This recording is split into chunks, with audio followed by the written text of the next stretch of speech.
Let's see. Oh, yeah, that fits nice right there.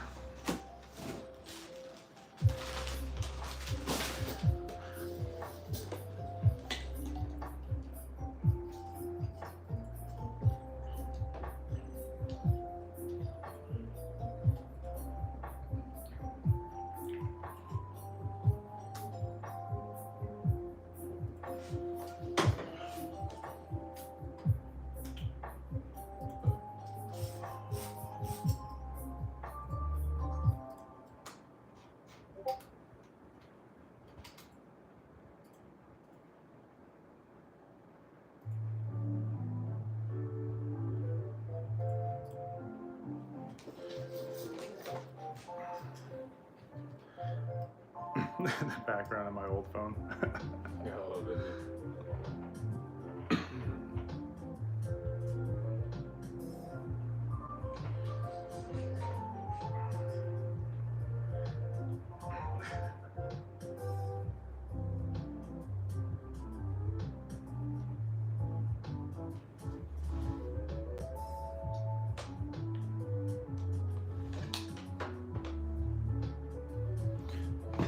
Got chat set up here.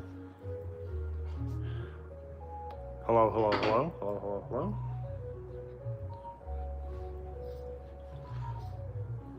What's up, Jay? How we doing? It's been a little bit.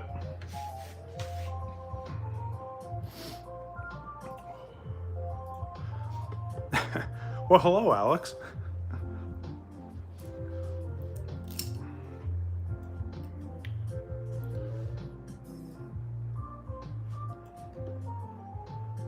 Pretty good. Cool. I'm doing well. My trip up to North Carolina is unfortunately winding down, but yeah, finally found a little bit of time here with all the kids being out and about, and me and my buddy can just kind of hang out and go through all this stuff that he brought back from Japan. So should be fun for sure. Now, unfortunately, this super cool case is not mine. This is his daughter's case. But once you see how everything was packed and shipped here, or hand carried rather, it kind of makes sense on how perfect this box was for this occasion. Oh, and there's other little random stuff too, so might as well show. We'll give it a couple minutes. So came through with a good old amiibo. This one's pretty sick, especially coming right from Japan. Got something else for another stream. I'm probably gonna build and put this together. I've seen these a whole bunch, but again, getting this like from Japan is actually pretty sick. Got the good old Blastoise there. Another little figure, which I don't really have too many Blastoise figures, so it was kind of perfect how that worked.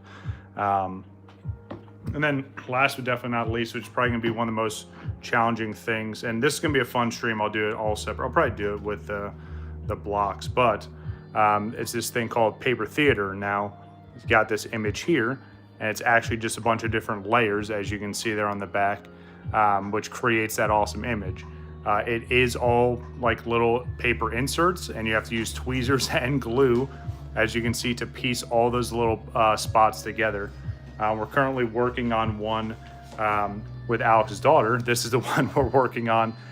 So you can see how insane this one is. If you look at the top, it's difficulty 4 out of 5. Luckily, mine's only a 3 out of 5, so hopefully it won't be as bad, but should be pretty neat, especially because there's so much detail in these, and again, you can see all the different layers and just how involved it is, but this one should be pretty cool. And then he picked up a couple other ones as gifts for other friends, so he's got the Bulbasaur trio there as well, so that should be pretty neat. But yeah, really, really neat. I didn't even know these were a thing, but I think it's just, they're so high quality. I think it's going to turn out really, really nice. So again, I'll probably do that and the little building blocks all in one stream together. But yeah, I don't want to waste too much time because there's a lot to go through. So I'll start with this. Alex, thanks for bringing this stuff back. I know you already had a busy trip as is, and I know you had a lot of fun. So hopefully it didn't inconvenience you too much to kind of stop in and pop here and there. Well, thank you for house sitting for over 30 days. Absolutely, dude.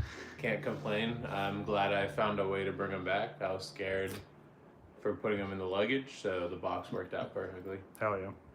So we'll get into it. And again, it's about, I don't know, medium-sized box, I would say. I love the color on this. And of course, his daughter's a huge fan of Eevee's, so it worked perfect for her. I'm gonna turn it around this way though, and it does have the little like brownish handles, little lunchbox style here. But as you can see, it was a perfect fit for all of these packs. Yes, these are all obviously Japanese packs. I think it would have been funny if you brought back like English packs or just some other random language. But there's a bunch of stuff we can go through here. There's loose cards as well. I'll probably save to the end. A bunch of different sets. As you can see here, we got some of the jumbo packs from Black and White. I'm probably just going to pick and choose. I'm not really going to go in any set order. And we'll kind of just start ripping through some of the stuff and, you know, let Alex talk about his trip and some of the cool stuff that they did. And, you know, hopefully there's some good stuff in here as well. So, yeah, without further ado, let's get into it. Where do you want to start? We gotta rip a jumbo first. All right, we'll start with the jumbo. I've literally never seen a jumbo before in my life. So it's interesting because up till this set, these were only exclusive to the Chinese Pokemon market, because they just had these random one-off sets to where it wasn't even this big either. You were getting maybe 15 to 20 cards a pack. All of these are 35 card packs. If you haven't seen these, so in comparison to a regular Black and White pack. So again, this is just your little 7 card pack, 35 card pack. Obviously you can see the chunk there. And then the cool thing about these jumbo packs is you're guaranteed to get at least one art rare or higher in every pack. Cool. You could probably get like EXs. What's going on, Glenn? How we doing? You could probably get like EXs and some of the other holos and stuff like that, but at least guaranteed to get that bigger hit, which is nice. Especially for a set where there's like, and of course it doesn't have the number next to it, of course, but I think there's like over 100 art rares in this set from the Black and White set together. So it's gonna be nuts when this comes out in English, because the set's gonna be probably 400 card set. It might break that threshold for once. But yeah, we'll start with this. So obviously you guys can see everything we have here. I'll probably just push it to one side or the other, because obviously we're gonna have to show off cards here. Just slide it up a little bit. There we go. That'll work. We've seen, I guess, the chase cards from both of the Black and White ones. Mm-hmm. They were both like 40,000 yen. Oh, they had them in all the card shops. Oh, of course. Shit's insane. Yeah, it's like the all black and then the all white cards. Yeah. They look cool. They actually gave them their own rarity for this set, which is kind of funny, but again, for how big this set is. Yeah. So it's a BWR. So like it's its own rarity, which is Black insane. and white, right. And like always, right, they have these little pull tabs on it. Obviously, it's even worse with a jumbo pack like this, so I'll just do it kind of traditionally. I don't know if there's any kind of order or sequence to this. I haven't actually seen someone go through these, but yeah, that's kind of ridiculous. Like, it's just a chunk. Like a deck, right, exactly. And, you know, people that play with this would probably take that, right? Like, because there's probably all kinds of trainers and stuff in here. You would just need to backfill with, like, energies. Yeah. But again, this is actually my first look at the Black and White set. Obviously, the English one comes out, I want to say, within the next month or so, maybe even getting into September. So obviously, you're going to see a lot of this artwork again. But again, there's a good mix of different packs in here and some sets that I haven't gotten a chance to get into, and some fan favorite sets. So should be pretty fun. And you know, I wasn't, in terms of the games, I like Black and White. I wasn't the biggest fan of like the Pokemon, but just like the whole region, everything was pretty solid. Ooh, okay, so there's one of the art rares there. Is that like a Lillipup? Yeah, it's cool because he's got like the hat in his mouth and everything. So again, I don't know how this works, so we're just gonna keep going. Okay. Oh, so this is cool too. So you can get the Pokeball or Master Ball reverses, nice. Which is pretty neat. Which again, like for anyone trying to master set the Black and White set, you're insane. Yeah. Because you have to get all of these, then every Pokeball variant, every Master Ball variant, and then you're talking about all the higher end cards. Crazy. So absolutely nuts. I'm curious. Before we go any further, I want to look at these to see if these are all just commons or if they mix in any uncommons. It looks like, yeah, they kind of kept in order. So these are just all commons. Okay. Put this here. Let me sleeve this up real quick. I don't think I ever played Black and White, to be honest with you. That was one of the only ones where they did like Black and White 2. Yeah. So they put out the originals, and that was like, we'll just put a 2 next to it and drop another one. They couldn't think of anything. Right. Which I'm interested to see, like, so obviously when ZA comes out, it's technically not like the next gen.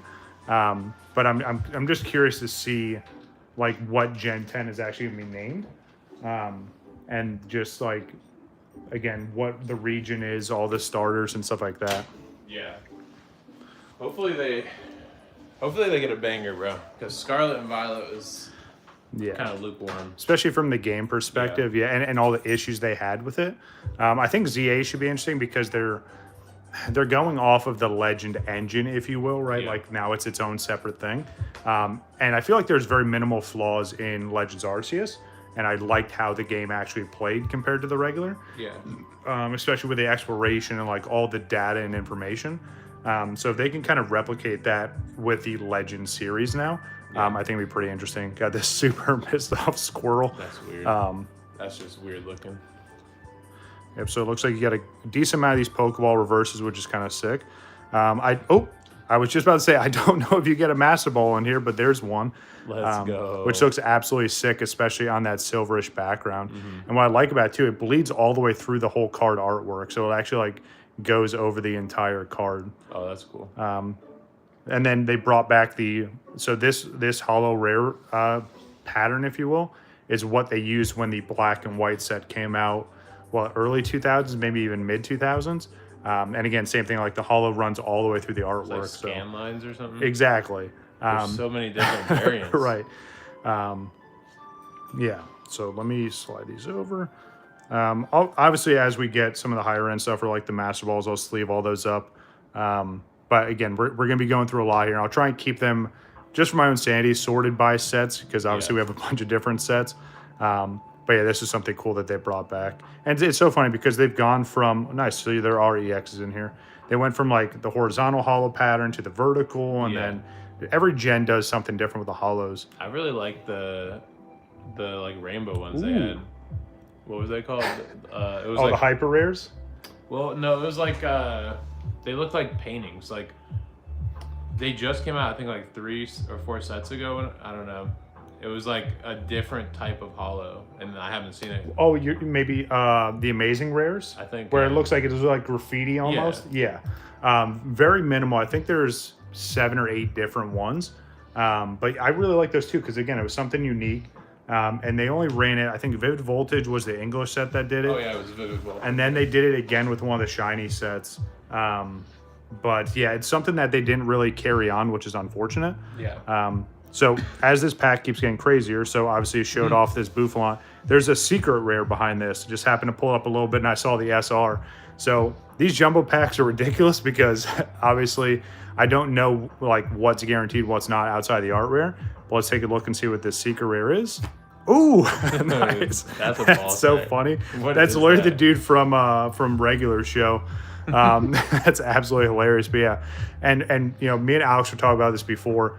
These secret rares where like the backdrop is different than the Pokemon color are the ones I actually like. Yeah. There's so many secret rares where it's just the same on same, but yeah, pretty interesting to see a secret rare. Okay. And then I'm assuming, yeah, so a clown, like a literal clown. These are probably going to be all the uncommons. Okay.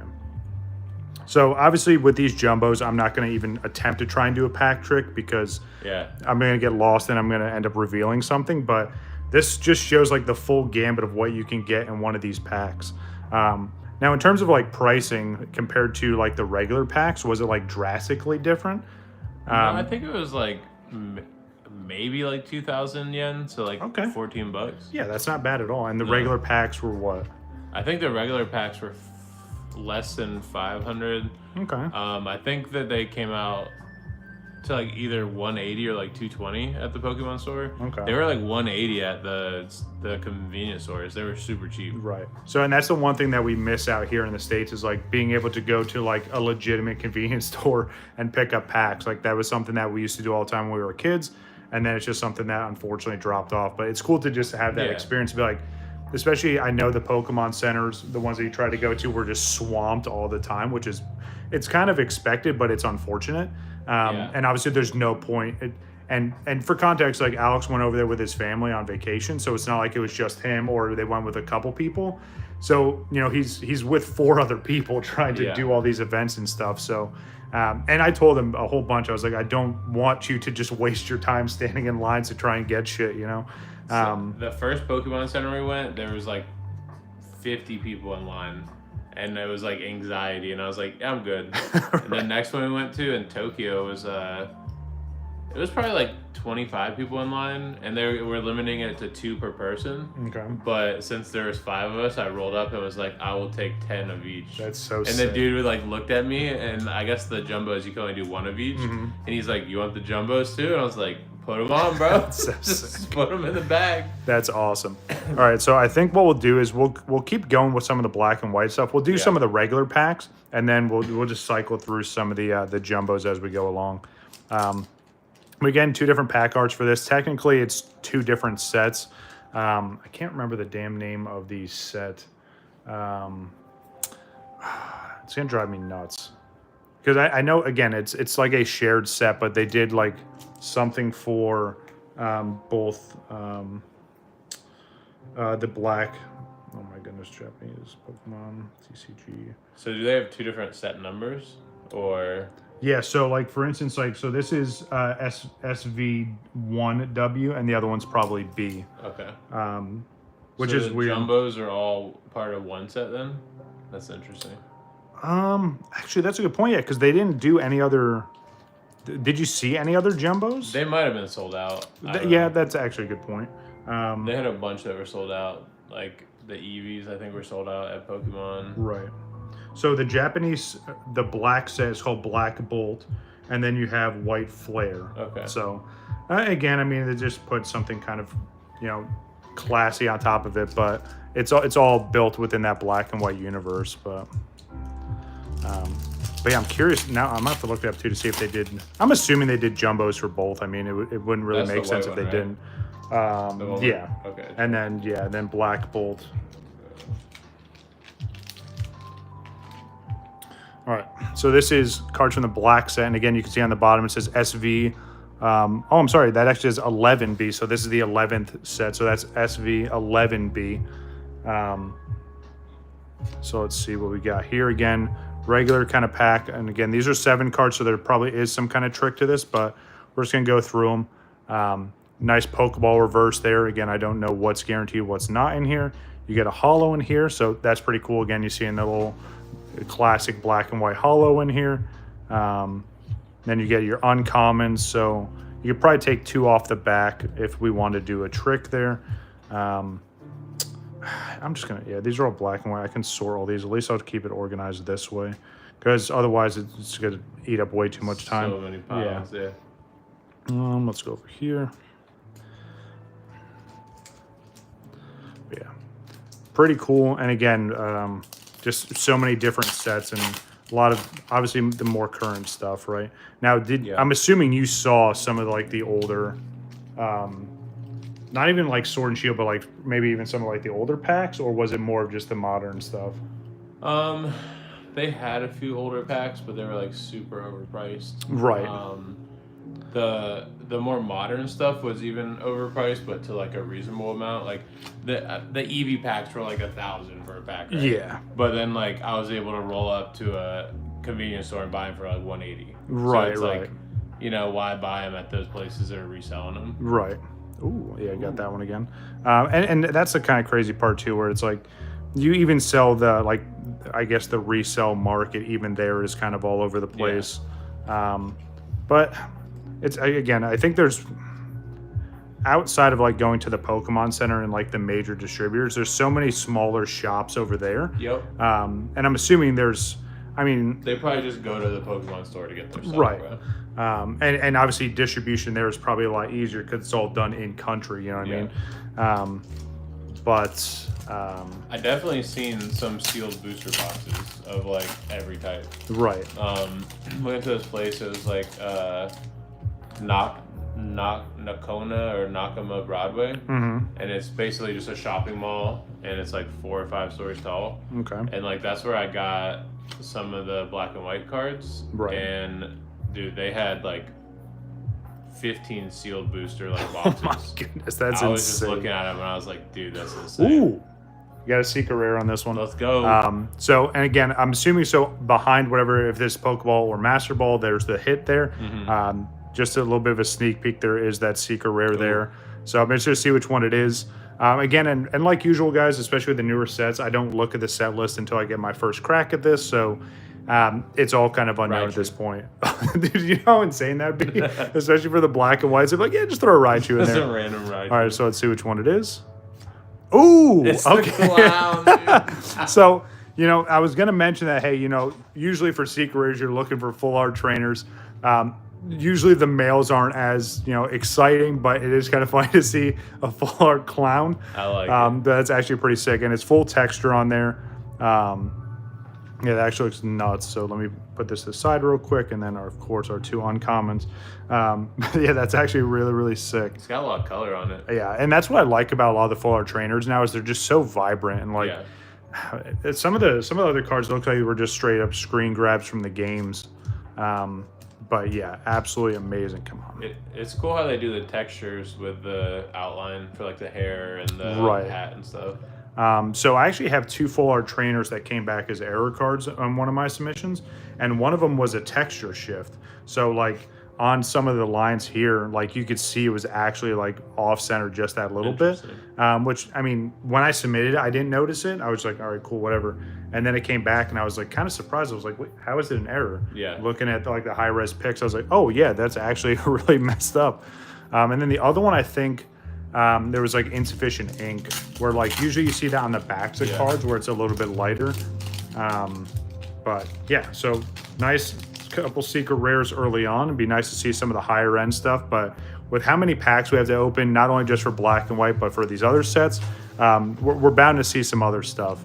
And it's funny because we were talking before we got everything set up, nice thunderous there.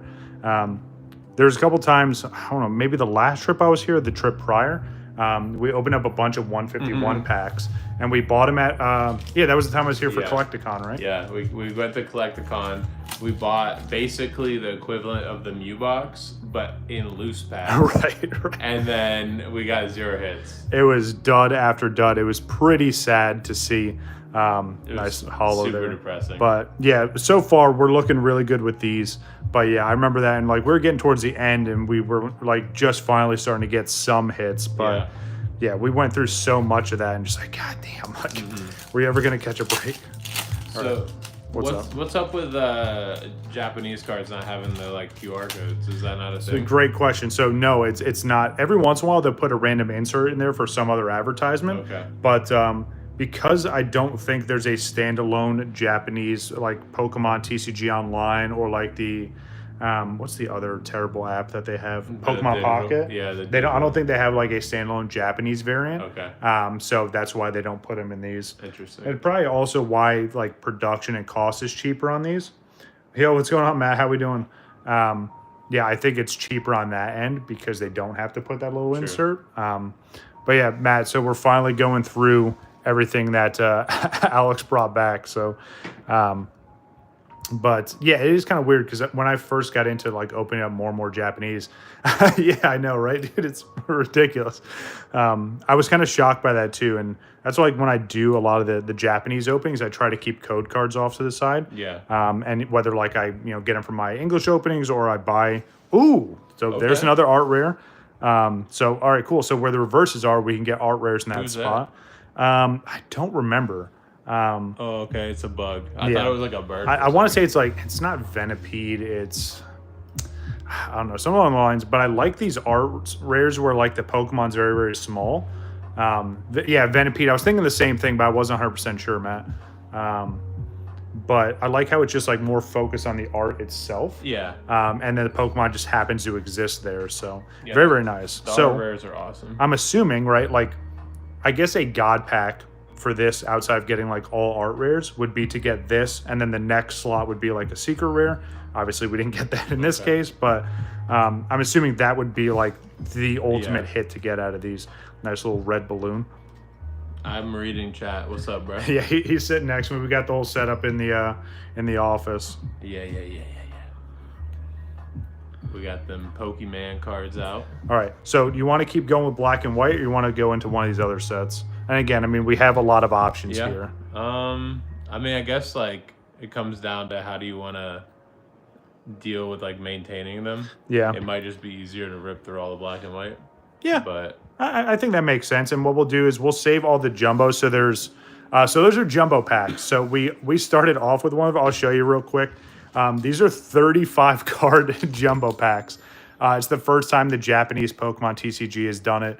It's pretty common practice in the Chinese sets. We have 35 cards compared to like the 5 or 7 in the others. Yeah, so what we'll do is we'll just keep ripping with black and white. We'll save all the jumbos till the end. Unless there's other like, obviously you know better than I do. Unless there's other like high-end packs in here you want me to save, just obviously let me know. Otherwise, we'll just save the jumbos for the end. The only ones that I really know that are in there are the Eevees. Okay. The other ones I have no idea what they are. Gotcha. Yeah, I think it'd be kind of cool to end off with the jumbos, especially for how ridiculous they are. Yeah. Actually, do me a favor. You want to pull over one of the trash cans? Perfect.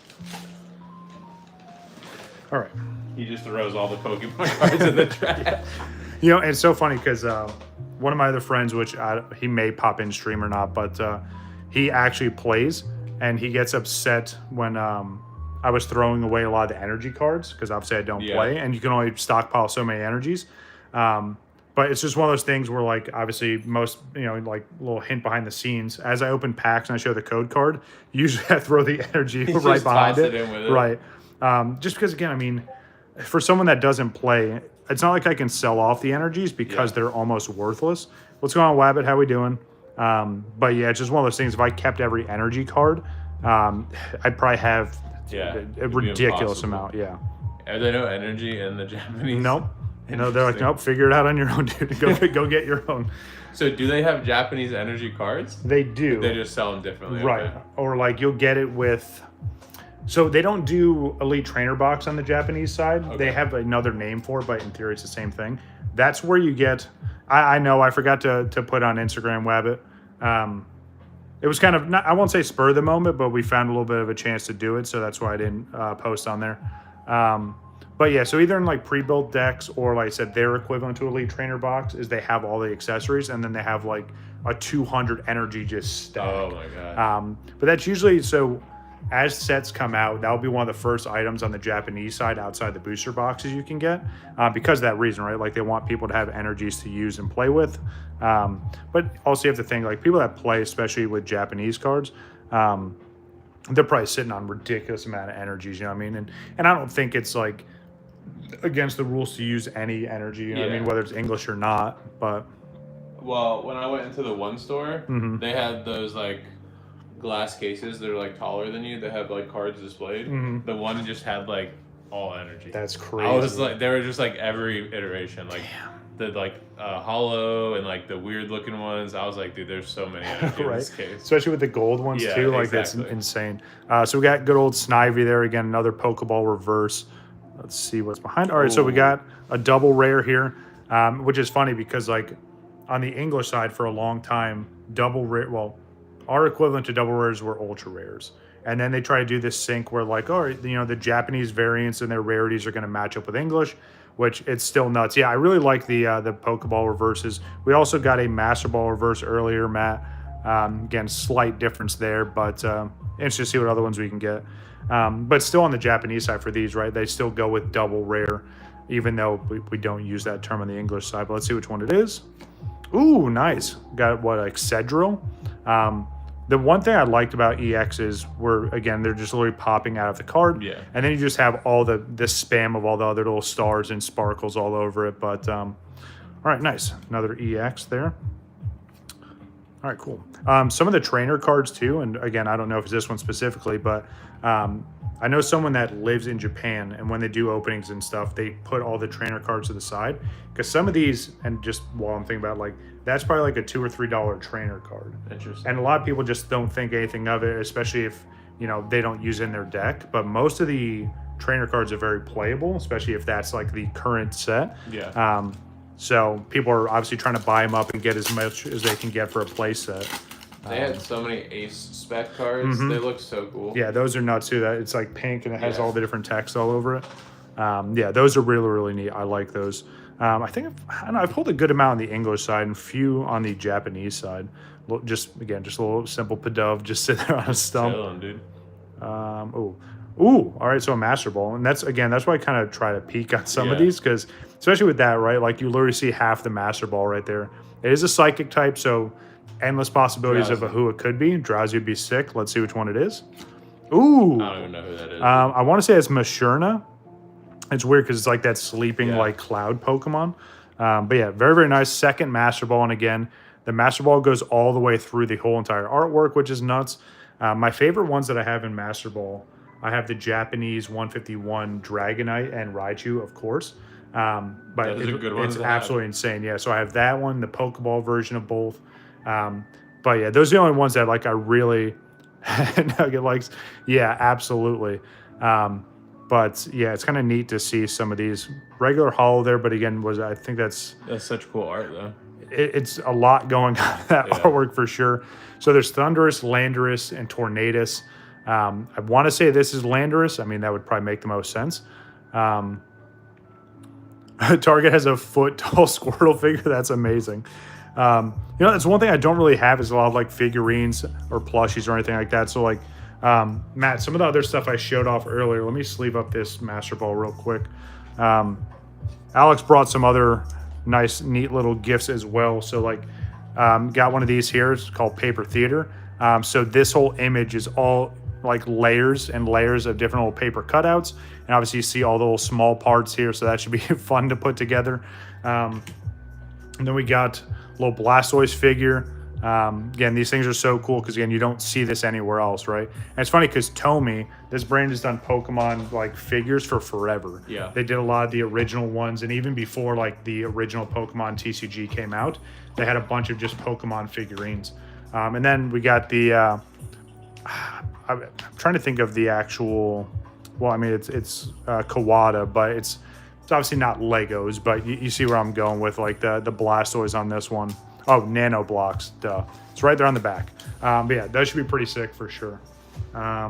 Dude, we're looking pretty good so far. 2 different secret rares, the art rares. But I feel like it's one of these sets where because there's so many, like it kind of makes sense that you're going to see, especially the art rares, a lot more often. Yeah. Unless they intentionally made it difficult, which would be kind of stupid to do, especially for how many there are. But it's funny because like the regular set only goes to 86. Yeah. So you have to think about 100 plus secret rares or just art rares, right? So that's 186. And then you probably have like 15 to 20 of these secret rares on top of that. So it stacks up pretty quick. But I feel like it would be a miss on their part to not have a decent pull rate for the art rares because there are so many. Right on cue, as I'm saying it, we got another art rare. Yeah, we should see a good amount of art rares in this, but let's see which one it is. Ooh, the Bear Tick. That actually looks really, really sick. It's just one of these things where, like, I feel like they're going to do a full set that's literally just art rares. Yeah. Something they're doing with the next 2 sets that come out, because obviously we already had, like, full art trainer cards, but it was just the gold variants. They're going to do just standard full arts for trainer cards. So you'll have like the potion or Pokeball. It kind of looks weird outside of it being like the gold or like the hyper rare, but I guess people requested it, so they're making it.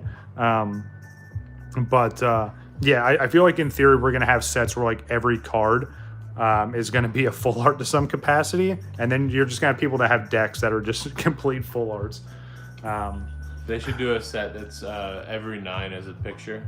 Like, that would be sick. So it's like every page right. of your binder. That would be awesome. They've only done that.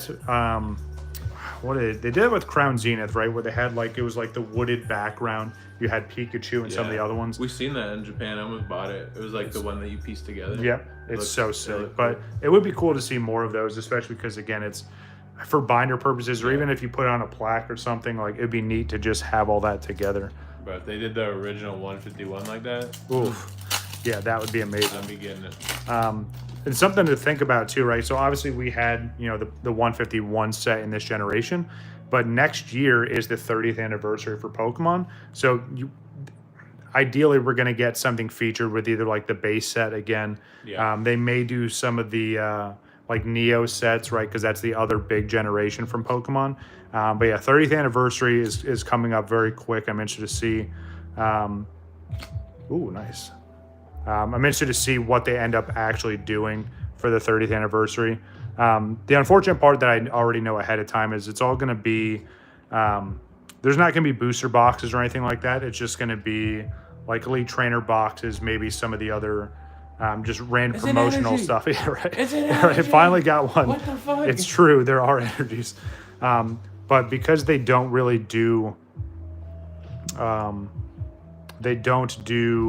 Booster boxes. thank you, yeah. Especially for those big anniversary sets. Yeah. It's not only going to be tougher to find stuff, but it's going to be inherently more expensive outside of how crazy things are currently. Yeah, be interested to see once the official lineup comes out for the 30th anniversary stuff, and then what the overall theme is going to be. All right. Still got a good amount of black and white packs. We're just going to keep ripping with these. And again, there's so many other packs to go through. So whether you're just hopping in or you've been here for a little bit, I appreciate you coming through. Go ahead and, like and subscribe, obligatory plug. That Victini is actually really sick.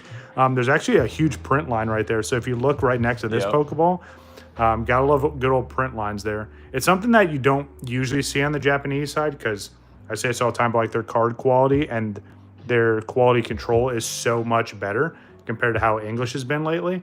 But yeah, don't forget to hit that like button, hit subscribe if you haven't already. Go ahead and share the video. Obviously, we're going to be streaming for a bit, so come on through and come check out all the awesome stuff. Oh, nice. So we got another double rare. Let's see which one it is. Ooh, nice. Genesect. Yeah, I mean, they did, but I don't think it was as prevalent as the English sets. I mean, every time you look at English sets, they're either crazy miscuts or just really bad quality, especially when you get to some of the higher end stuff, which is unfortunate, especially if you're a collector and, you might have pulled an awesome Charizard or something, but if it's jacked up out of the pack, it kind of takes a lot of the thrill out of it. All right. Yep, we'll just keep rolling with black and white. I'm getting a little bit of a preview of some of the stuff here. Definitely some exciting sets for sure. So as we go through this, I mean, obviously we're just going to keep having a conversation, chit-chatting. If we see anything kind of crazy, obviously we'll stop and take a second. But I just want Alex to kind of give more insight on like the trip and all the cool stuff that they saw and like some of the stuff that he found exciting along the way. So sure. What do you think was... And obviously, I mean, you scheduled everything. You mapped out the entire trip, which, leading up to their trip. Ooh, another double rare. Nice. So there's the regular version of that guy. The dude again. Yeah. Leading up to the trip, and again, for reference, they were gone for a full month. 33 days. Which is absolutely insane. But we talked the whole prep for you leaving, and you were doing a lot of legwork. And if you guys aren't familiar, with a lot of Japanese culture, everything is like you have to either get into a lottery or, yeah, I know, right? You either have to get into a lottery or you have to reserve stuff way ahead of time. So, yep. So going back to my question as I drift off like usual, what was the main thing that you yourself were excited to go see and do? So the main thing, we basically had an outline of like what were the must-dos for each person. And we got like one or two for each person. Mine were Ghibli Park. And basically Ghibli Museum. Right. I'm a huge Studio Ghibli fan, and I love their movies. So when I saw they were opening up also to preface this, the main reason of going to Japan was the World Fair. So it was Expo 2025. So once I saw Expo 2025 was happening in Japan, and that they were opening a Ghibli Park, because it's relatively new. I think it's about 1.5 or 2 years old. Okay. They actually opened Ghibli Park on the old World Fair grounds. Oh, nice. So there was like a World Fair, I think in 2005 or somewhere around there. Okay. And that's where they did the Ghibli Park. Anyways, they're basically just things you walk through, and you can see that card looks amazing. Yes, good old Siliglyph. You can see like scenes from the movie. So if you've seen Howl's Moving Castle, they rebuilt the entire castle. That's and so you can nuts. Go in it, and it's like 3 stories tall. It's fucking awesome. That's so sick. So like that was my thing. My wife's thing was going whale watching. So I had to figure out where we could go whale watching. Right. So for reference, Ghibli Park is in Nagoya and Ghibli Museum is in Tokyo. Okay. Both of these things are located relatively in the middle of the country. My youngest, his must-do thing was Nintendo Land, Right, and of Universal course. and Legoland. Both of those are centrally located. My daughter wanted to do something cute, so we had originally planned to go to Hello Kitty Land, Right. but we pivoted it into Disney Sea. And I'll be the first to tell you that Disney Sea sucks. Right. Yeah, you definitely weren't impressed by that. It is, if you have been to Orlando Disney Sea sucks. I mean, maybe if you haven't been there, it's good, but it was just terrible. Yeah. And then our oldest child wanted to see a lot of anime and manga and experience stuff like that. So we went to like a Naruto park, bro, like a theme park. That's it was so crazy. sick. Like, we literally did like this fucking ninja maze. They give us these scrolls, which are right here. Let me see. There were missions, so we didn't get to do them all because we got there kind of late. Yeah. But look at this, dude.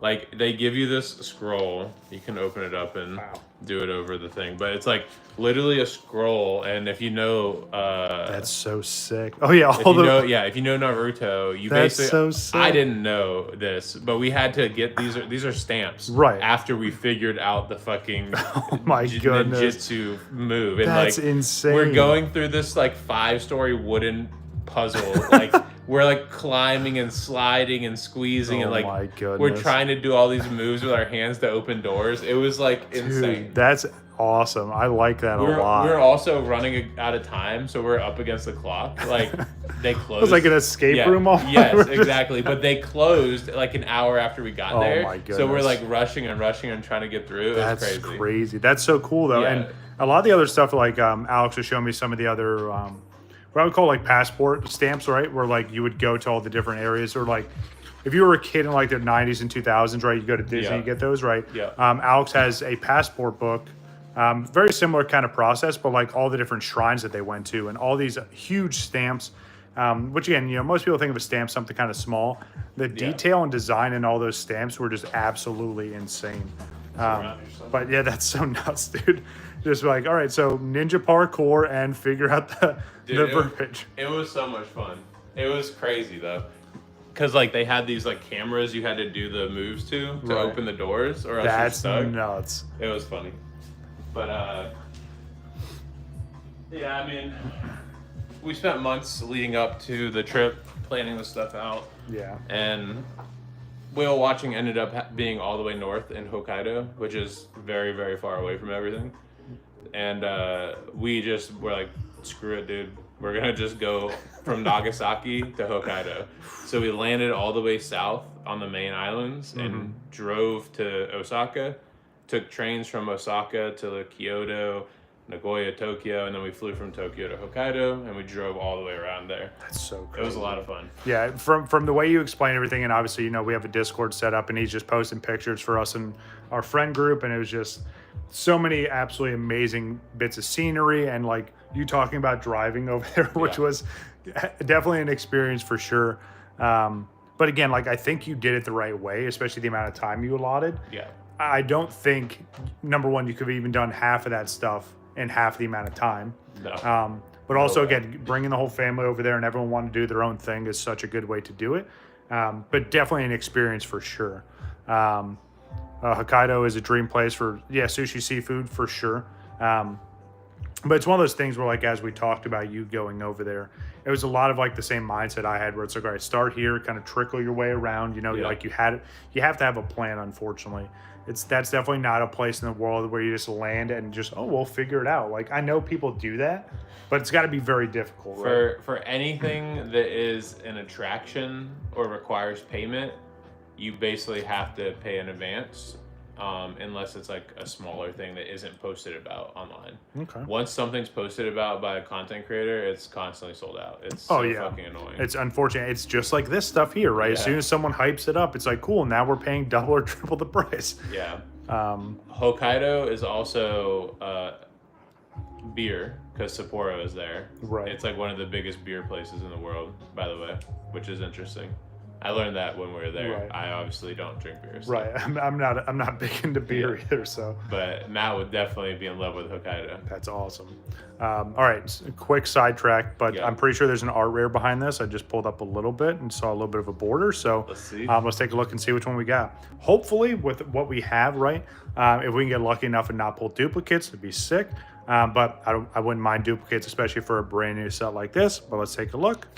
Ooh, again, just some of the artwork is just so simplistic. Like very small Pokemon, right? It looks like they're just kind of looking out the window. You see the moon at the top. Is that like an eclipse? It looks like, I don't know. Oh, just maybe a very small, like a crescent moon. Whatever it is, it looks absolutely insane. Cool. And again, with how many art rares are in here. So, for instance, this is 121 of 86. So you kind of see how much above the set. There's 114. Obviously, we'll recap everything at the end, but you can see how many. Ooh, we get a nice double hit pack. There's a double rare behind it. Let's see which one. Ooh, nice. So the God pack would have been if we got a Master Ball? Or does that replace the... Yeah, so this fills the spot for the Pokeball or Master Ball. The God pack would be if we hit a Secret Rare or higher in that one. Yeah, that would be sick. Now, again, I'm assuming there are like full God packs where everything is a ridiculously high-end hit. Yeah. It would be sick to hit one of those. I don't think, which it would be so broken if they did it, I don't think they did God packs for the Jumbos. Because could you imagine 35 cards? You're getting all the art rares or all the secret rares knocked out. That would be ridiculous. Yeah. But yeah, there's just so much to this set. But yeah, from talking about his trip to Japan, again, a lot of prep, a lot of coordinating, and especially again with the family, right? You have to figure out where you're going to stay. Kind of 5 people, bro. Right, it's a lot. And then again, all the attractions, right? You can't just show up to Disney. You can't just show up to Super Mario World and expect to. Oh yeah, we'll be able to get in, no problem. It's nothing like America. In America, you could roll up to Orlando and go to any theme park. Right. Like no thought, just pay for it and go in. Yeah. Good luck trying to do that with anything in Japan. Yeah. So the other thing I was curious about, and again, it's stuff we already talked about, but just for the sake of conversation, what was your favorite thing that you ate over there? And I know you have a very, I won't say strict diet, right? But you're a little more restrictive. It's not strict diet. It's I'm a picky eater in the sense that's a better way to word it. It's in the sense that like I don't like seafood. Right. I don't really like things in my food. I like more plain food. Mm-hmm. But the best thing I had there was this place called Sex Machine in Osaka. By far, Osaka had the best food. Okay. Everywhere else we went was like okay, but like Osaka, we went to Sex Machine and it was a very small like little hole in the wall. It was like a bar with like 3 tables. Okay. And we went in there. We sat down, and there's a word for it. It starts with a T, but it's like grill your own food, basically. So you go and you buy a set of meat, and then they bring the meat to your table, and then you cook it. Okay. So we got Wagyu, I think Wagyu. Yeah. Hold on, there's another word for it. But yes, we got Wagyu, and it was like maybe $200 for like all 5 of us. Yeah. It was insane, dude. It was so good. Like the initial order was like 900 grams or G. I don't know. They do it all by weight. Right. And the original order was like 900, and then we ordered like another 900. Like, dude, the kids were like foaming at the mouth. Oh my goodness. They are in love with steak after eating there. Oh, I bet. So, well, especially like the quality of meat you're gonna get over there. It's definitely something that like you would pay a premium for here. Oh, yeah. I like how they do it with the trainers too. It was actually one of the fossils. It would be way more than 200 for like Jesse and I. Oh, absolutely. So, but yeah, and again, it's one of those things where like, yes, I mean, there's everyone has the stuff that they eat or the stuff that they like, and you want to try and do something authentic, right? But funny enough, right, like. And just from the conversation we were having, there's plenty of trips to the 7-Eleven or right like random little shops or gas stations, right? Like, and that's kind of different than our culture, right? Like, I guess outside of like people going to Wawa, right? Like that would be a comparison where like people actually like Wawa's food, and there's like a lot of varying shit. But Japan's notorious for having like killer like gas station or convenience store foods. The crazy thing is gas stations are strictly only gas in Japan. Oh, okay, so everything else is just a convenience store. You can't go into a gas station. Gotcha. Okay. They're also not self-service. There's a couple that were. I only seen of all the gas stations. I seen one that allowed self-service, but they still had people doing it. Gotcha. So you roll up, they pump your gas, and they literally wipe your car down. Ooh, nice. They like double. Right. Have the Pokeball and then the regular hollow. They literally like clean your car. It's like a car wash and a fucking fill up at the same time. Okay. And it's like, I don't know. It's crazy. Anyways, convenience store is historically what our gas stations are. Right. And they have like a whole section of like actual food. Okay. It's more like a Wawa, right? Like you were saying. So like it's not just like prepackaged stuff that was delivered to them. Right. I'm pretty sure they prepare it there. At least some of it. Mm-hmm. And then you can You're get just like carrying a stick. you can get the food heated up too. So they'll have like rice, chicken, and noodles. Okay. And then you can like get it heated up and cooked there. Ooh, another double rare. So I honestly didn't know that like they made it separate like with gas station. That's actually pretty sick. Yeah. But yeah, and again, it's just one of those cultural things where like you go to those like convenience stores, and you're not eating like. And granted, right? There's probably all kinds of junk food and like chips and all that kind of stuff mix. too. But compared to westernized, that actually looks really sick. There is a higher end version of this, obviously, but it's still nice to see the double rare. But yeah, and there had to have been just like endless amount of things. They have a lot of healthy options that are like freshly prepared. Okay. They have every convenience store has an egg salad like wall. It's like a sandwich wall. And they do like egg salad, which is like scrambled egg paste or something. Okay. Like a lot of people are in love with it. Me personally, I don't like the texture. Like I ate it, and I didn't like throw it up or like throw it away. But I was like, I don't know. I don't really like it. Then they have like the historical like hot section where they got like chicken and hot dogs and stuff. Mm-hmm. The fried chicken in Japan is so good. Even at the convenience store. I don't understand why, but it's so good. It's one of those things that I hear about Japan all the time. It's like if you go there, make sure you hit a convenience store, get whatever kind of fried chicken. So the thing with us was we didn't plan our trip around food. Right. Everyone I've talked to has gone to Japan to do two things: eat and shop. Right. And they are the furthest away from they're the first away from what I care about. I don't want to go to Japan to eat, and I don't want to go to Japan to shop. Yeah, that's understandable. Like, those aren't the main goal. Right. Now, obviously, while you're in Japan, you have to eat, and while you're in Japan, you're going to come across shopping. Right. But a lot of people will be like, I want to go to this food place, and then they plan their day around that. Mm-hmm. The approach that we took to planning was, what are the major things we want to do?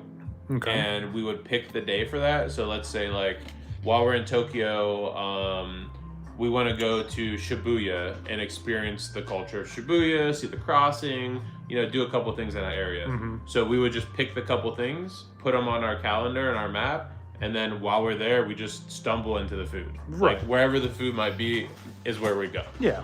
I'm not going to go wait hours to eat at a fucking content creator's suggested location. No, absolutely not. And it worked out pretty well for the most part. We had a couple days where we kind of like didn't figure it out what to eat, so we ended up going to the Airbnb or the hotel wherever we're staying, and we just ordered Uber Eats. Right. Which works out because then Jesse's able to order something authentic. Mm-hmm. And dude, by the way, delivery fees in Japan were like 50 yen. I don't know if you know what 50 yen is, but it's like it's nothing. It's like 25 cents. Right. So it's like non-existent. That's amazing. And sometimes we'd order it at the same time, and the same Uber guy would pick them up. It was great. That's sick. I was like, very nice. More money for them. But it ended up mostly where like me and the kids ate Domino's. Okay. So first of all, Pizza Hut is super overpriced. It's Damn. like $50 for two personals. Ugh. We ended up paying like $46 to $50 for two large pizzas, a salad, and like French fries and a Coke for Domino's. And it tastes so much better than Domino's in America. That's amazing. It's crazy. So we just get like a double cheese, pizza, and then we would get like a pepperoni for the kids. Okay. So. What's up, Zords? How we doing? No real giveaways today. Still kind of building up to that next milestone. What's going on, dude? So So I wish I would have gone. It wasn't my trip. We're kind of just chatting with my buddy Alex here from Dot/Frag. He was the one that went to Japan with the family. So kind of just recapping the whole thing. But yeah, I will make a trip over there at some point in time. We even joked about like, you know, maybe just like a boys trip out there, or just a couple of us going there. No kids. Yeah, which it would be a fun trip for sure. But again, it's got to be a lot of planning and coordinating. But I definitely want to make a trip out there at some point. We are about to see another art rare though. So I was just kind of, you know, previewing, and we have another one here. So as you can see here, we've pulled a decent amount of art rare so far. You know, and that's one thing, plays. I don't know if I do vlogs. Like maybe I'll do a couple shorts if I'm in some key locations, but I feel like, I'm not saying I would go off the grid if I went there, but I want to like experience everything. We're going through black and white right now. He got a good amount of packs for both black and white. Let me delay the art rare even further. This is obviously, you can see we've ripped through some packs, but this is the assortment of stuff that he brought back from Japan. There's some individual cards here that we're going to go through towards the end as well. But yeah, it's one of those things where like I don't know if I'd want to actually vlog over there. Again, maybe some shorts here and there, but like I want to just experience Japan. Yeah, I was just gonna say, Bako stayed at my house for 33 days in house sit, so I had to bring him something back. Yeah, and it was one of those things where it just kind of worked out perfectly. Like I was available, you guys needed help, and I was like, yeah, I don't mind, you know, watching the dogs and taking care of the house. So it was definitely. It worked out for both of us, right? I got a little bit of peace and quiet. Yeah. I kind of just did my own thing for about a month. And I joked around the other night when I was talking to Jesse, but it's like, I feel like, especially with my new job that I'm starting soon, which I'm going to talk about that at another point in time. But it was like my last summer vacation. You know what I mean? Where like, I just hung out, did whatever I wanted to do. And now I was, you know, being able to hang out with you guys for a couple of days before I go back. Yeah. It was great for sure, and I know you guys had a great time. So it worked out for both sides of the house. Let's take a look and see which art rare we got here. Ooh, man, that was nice. You know, and again, like the art rares, just they keep getting better and better. And shout out to all the different illustrators. Hopefully, you know, the Pokemon company is paying you what you guys clearly deserve. But again, stuff like this where the Pokemon is more of like an accent to the art. Now, obviously, there are some art rares where the Pokemon's front and center and it's right in your face. I still think one of my favorite art rares is, I want to say it was from like the second or third Japanese set from this gen. They did Sudowoodo, and he's just standing on the side of the walkway. So you're literally just looking at the card for a second. You just see a sidewalk and trees on both sides. And then Sudowoodo is just like in the tree line. What Pokemon is this? But it was just such an awesome card to see that way. Yeah. Regular rare behind it. And then, of course, we get our uncommons on the end. But nice. So still going pretty strong with no duplicates so far. Obviously, you know, with a set this big, it would be awesome to not get any dupes. But if we get any, I'm not going to complain. Again, it's a lot of absolutely beautiful artwork I'm getting to see for the first time. So, but yeah, again, pretty good assortment of packs. We're just going to go through all the black and white. We are going to probably end off with the jumbo packs. We opened up one just to get a little bit of a taste of what it was. And the jumbo packs are insane. I'm assuming, especially by now, if you're watching this, you've probably seen other content creators go through jumbo packs. Ooh, nice. Very, very nice. Good old N. It's so funny that they have, and obviously it's like N's something, but it's funny how like it's just all those extra characters and just for that simple name. But yeah, a bunch of different packs to go through. The jumbo pack was absolutely insane.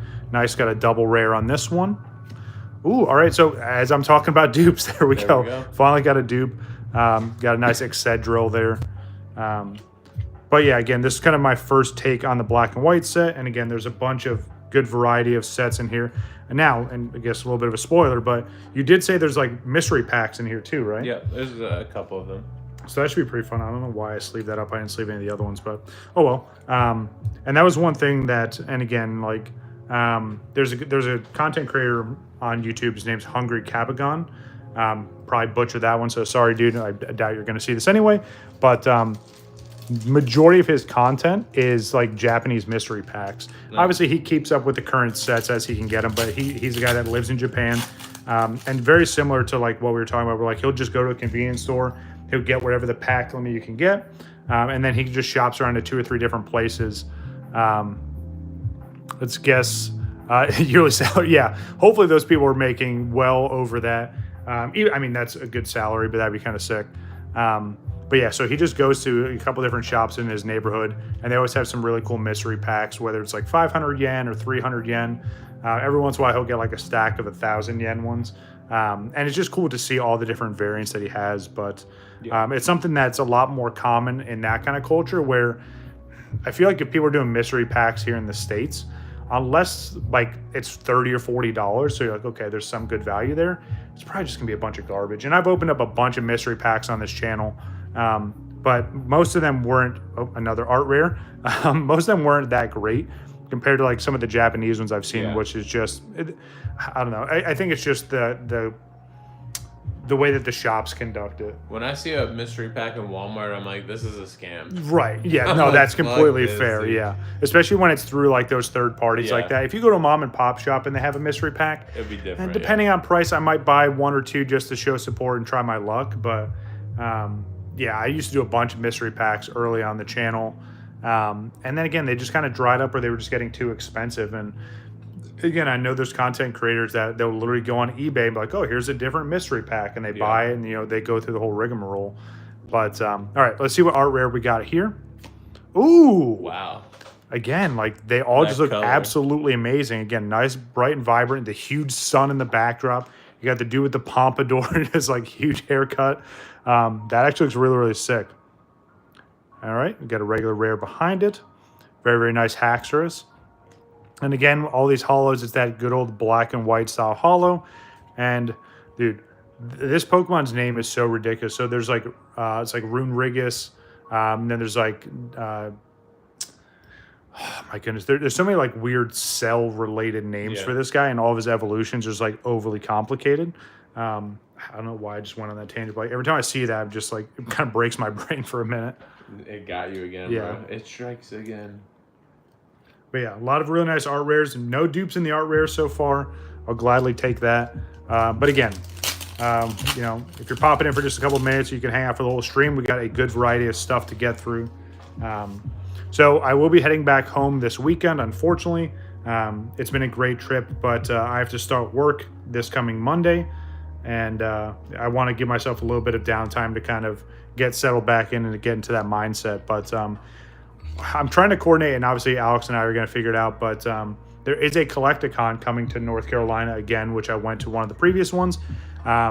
So I should be able to kind of sneak up for the weekend. We'll hang out and try to plan that out, but it'd be fun to do that again. We had a really good time when we went last time. I'm trying to remember. I know, did you come up late on the first day? I think I did. And then we went for the full day on the second day. We were coming back from somewhere. Right. Still had a great time. I want to look at the dates. I think it's like 16, 17, like whatever that second or third week of August. Yeah, dude, if you can come down, that would be absolutely sick.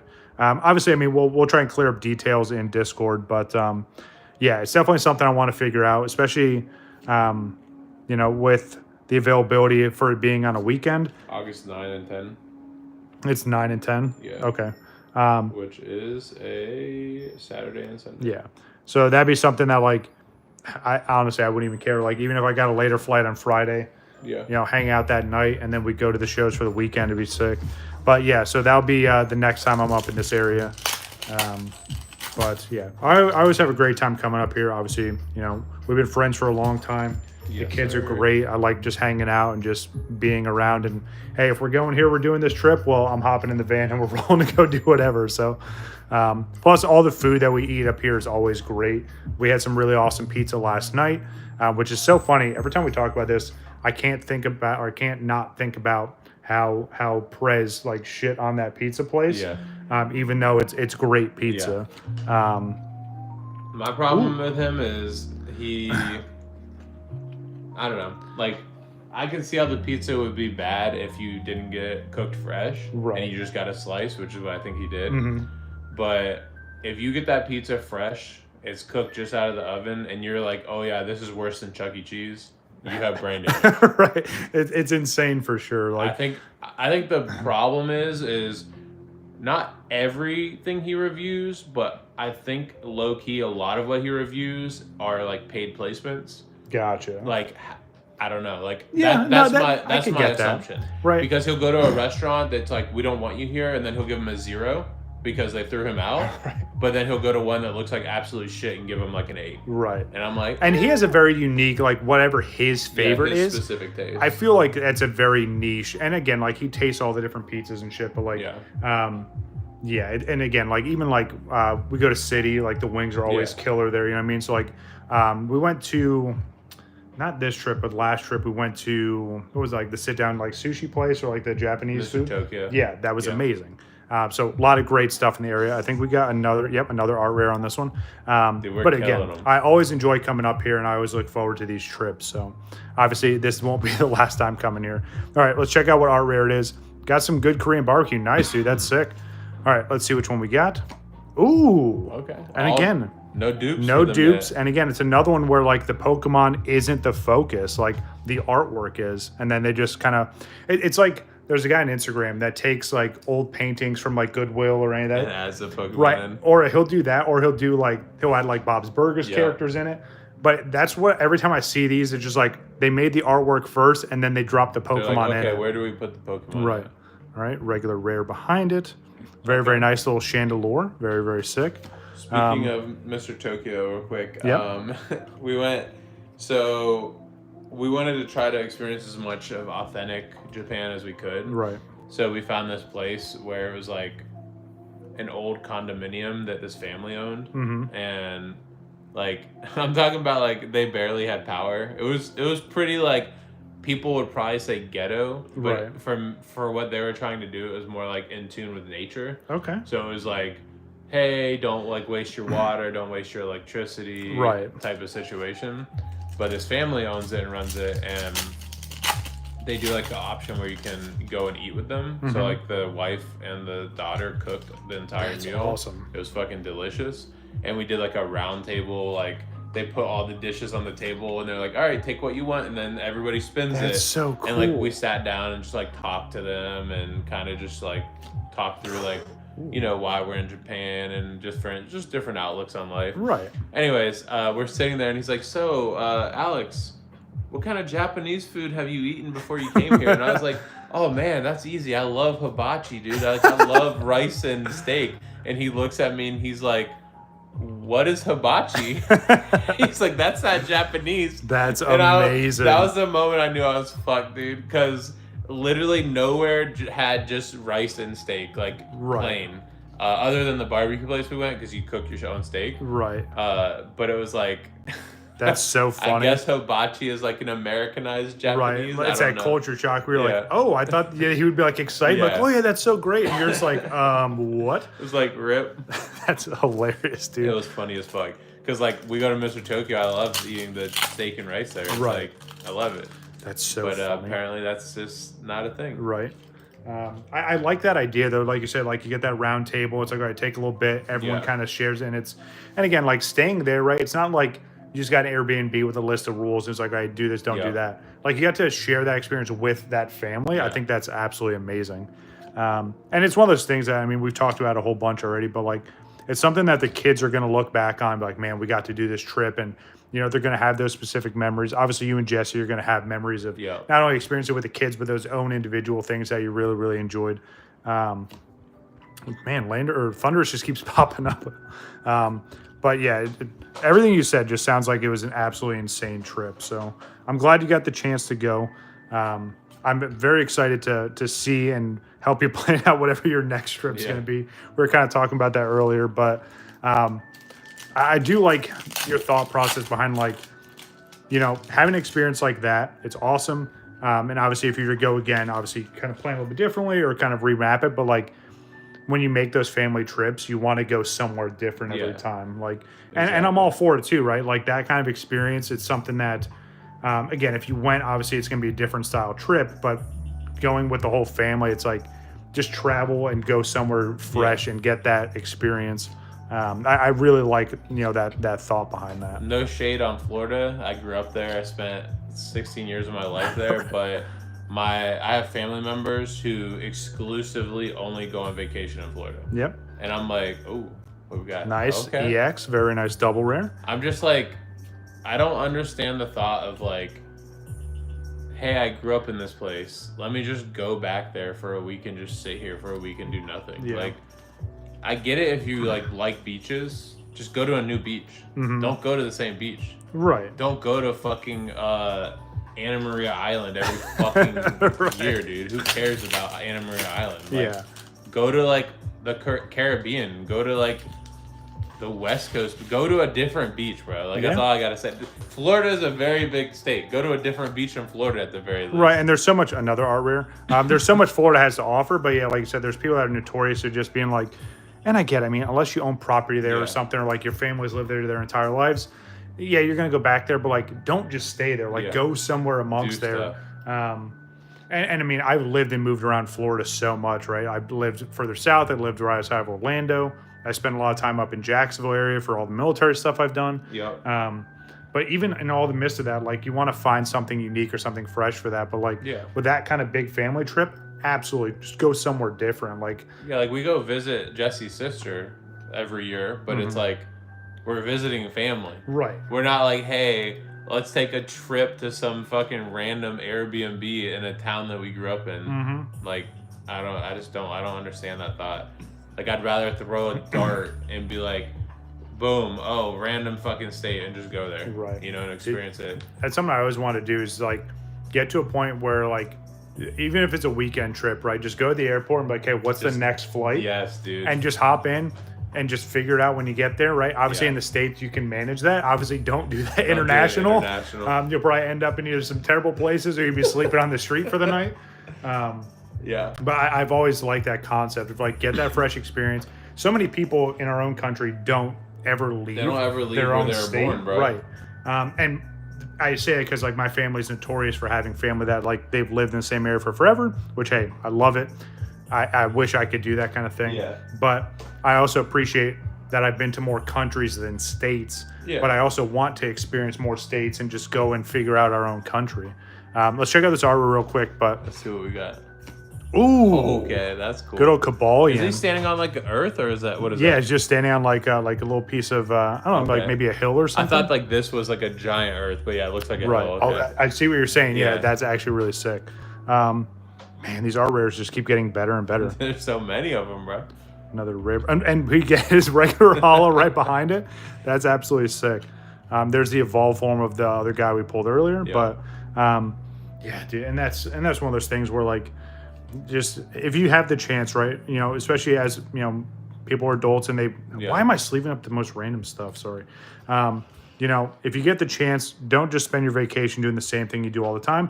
And I'm not telling you to change your hobbies or anything like that. If you enjoy that, then, you know, best of luck to you. But if you're going to take time away from work, especially if you get paid vacation, which is ideal, go somewhere different, try something else. Or, hey, if you have free time for a weekend, drive a little bit further. You know what I mean? Just go somewhere just a little bit different, get that fresh experience.